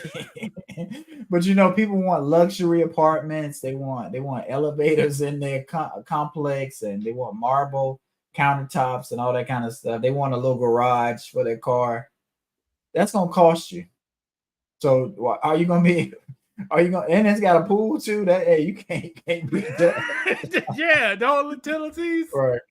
You know, preferred male or female, $900. Get your own room, private bathroom, I guess.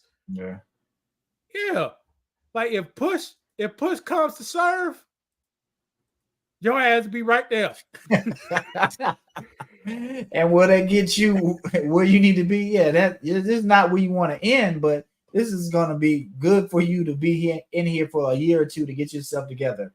If you're not already, you know, you save some money, get your life together, be in there reading the Bible or doing something, watch YouTube. Correct. Just getting yourself together. And it is supposed to sign no outside food under the bed because you know they're young. You know they're gonna have food all under the bed because they ain't going to the kitchen. Right. You know. So, there you go. You can rent a room. Now let's say I think this man is in Alabama. Let me see. And people, I'm not too. If my health wasn't hurting, I'm not above and living in places like this. Right. If Brandon was a single man, I'm trying to bounce back. Yeah, that's the bounce back spot. I'm a grind. Or you know, like if I had to do the truck driving thing, I would do that. You save money. You may not be living exactly how you want, but that's how you go to the next level. Alabama, right here. Fully furnished, Brandon. A bed, a couch, $750 a month. You put a TV in there and bring your Xbox, you'll be good. You straight. Talk about utilities not included. So I don't know how they doing that. You gotta watch out. If they're talking, oh, we're gonna go have, and you got two bedrooms, I got one. Hold on. So I don't know how they doing that. But look at this. So people, a single person with no kids, a man could get on his feet. Easily. You think one of these immigrants who don't got a family over here, you think they ain't gonna pay no $700? Yeah. And the government gave them $1,000. Right. They keep the difference. Right. And get coronas. Yeah. Get coronas. That's crazy. Bedroom. Look at this. Here's another bedroom. $850. Mm-hmm. There you go. Fresh carpet. And only thing you'll pray for. If your roommates don't be having sex and you that's the day you please God don't let them bring two people in this room. Right. Why is that, Brandon? You don't want to hear that. You do not want to hear that. But if you're in the house, the house don't do no insulation between the walls. No. And you heard Shannon sings on live. You don't want to hear stuff like that when you come home every night after you're tired. Nah, it's not coming home every night. It's at 2:00 at night. That's what it gets you. That's what it gets you. Every time I heard some mischief, right, sex or fighting, right, yeah, 2:00 at night. You're right. Because I've lived in apartments and and stayed in hotels. It'll be in the middle of the night, around 2:00. Because you be asleep. Right. And then it's dead silence, and then you start hearing stuff. Yeah. I heard we heard because you remember the apartment we had in Charlotte. We heard fighting and stuff and shooting is around 2:00. See, everything we say over here is real life experiences. I said 2:00. I went to Lower Maryland. When I said 2 o'clock, I went to Virginia, Alexander, Virginia. Mm-hmm. That's in my latest memories. Around 2 o'clock, you wake up. What the hell? Right. One person, a lady was like, "Yeah, give it to the white lady upstairs." Right. The second person, I woke up. Wipe your dirty ass. And I was in Laurel, Maryland. The 300-pound Puerto Rican lady cursing out the 150-pound black man. You know, wow. That's crazy. But 2 it's o'clock like at night. Yeah, it's like that. I don't know what it is. I guess that high be wearing off, or what is it, Brandon? What is it? I don't know. I don't know. I'm just not that type of person. That's not my hour. But for some reason, certain people, that's where they start, doing extra activities, maybe doing the drugs. Maybe the drugs are wore off. They start getting violent, or just stuff like that. But it's past 12 o'clock always for me. About a year ago, I came up here with data says the R word happens at 2 o'clock, 12 o'clock, or later. Yeah. You see, things happen at 2 o'clock at night. We don't know why, but for some reason. I know, Brett. They coming off that high, Brett, or they just, Brett. I know, Brett. They coming off of it and they waking up. Oh, let me get stuff put back to sleep. Now it's right, something. Right, something like that. Now you're right. It's something. Because you gotta remember, those people in a different world, brother. And you could have been in that world for a little bit in your life. Yeah, for sure. Could have something happened at 2 o'clock. You could have watched the movie that started at 11 o'clock. Movie comes off at 2 o'clock. I need to go to sleep, a good sleep. So if you have sex, you're gonna have better sleep. Right. So you better say, "Damn, I need to go good sleep." So you have sex, now you're sleeping good. You see things like that. But for some reason, I'll push my time early. I'll start the movie earlier and then do the extra activities earlier. 2 o'clock, I'm already. We talk about you 22 years old, Brandon. See, now you do that while you're 40.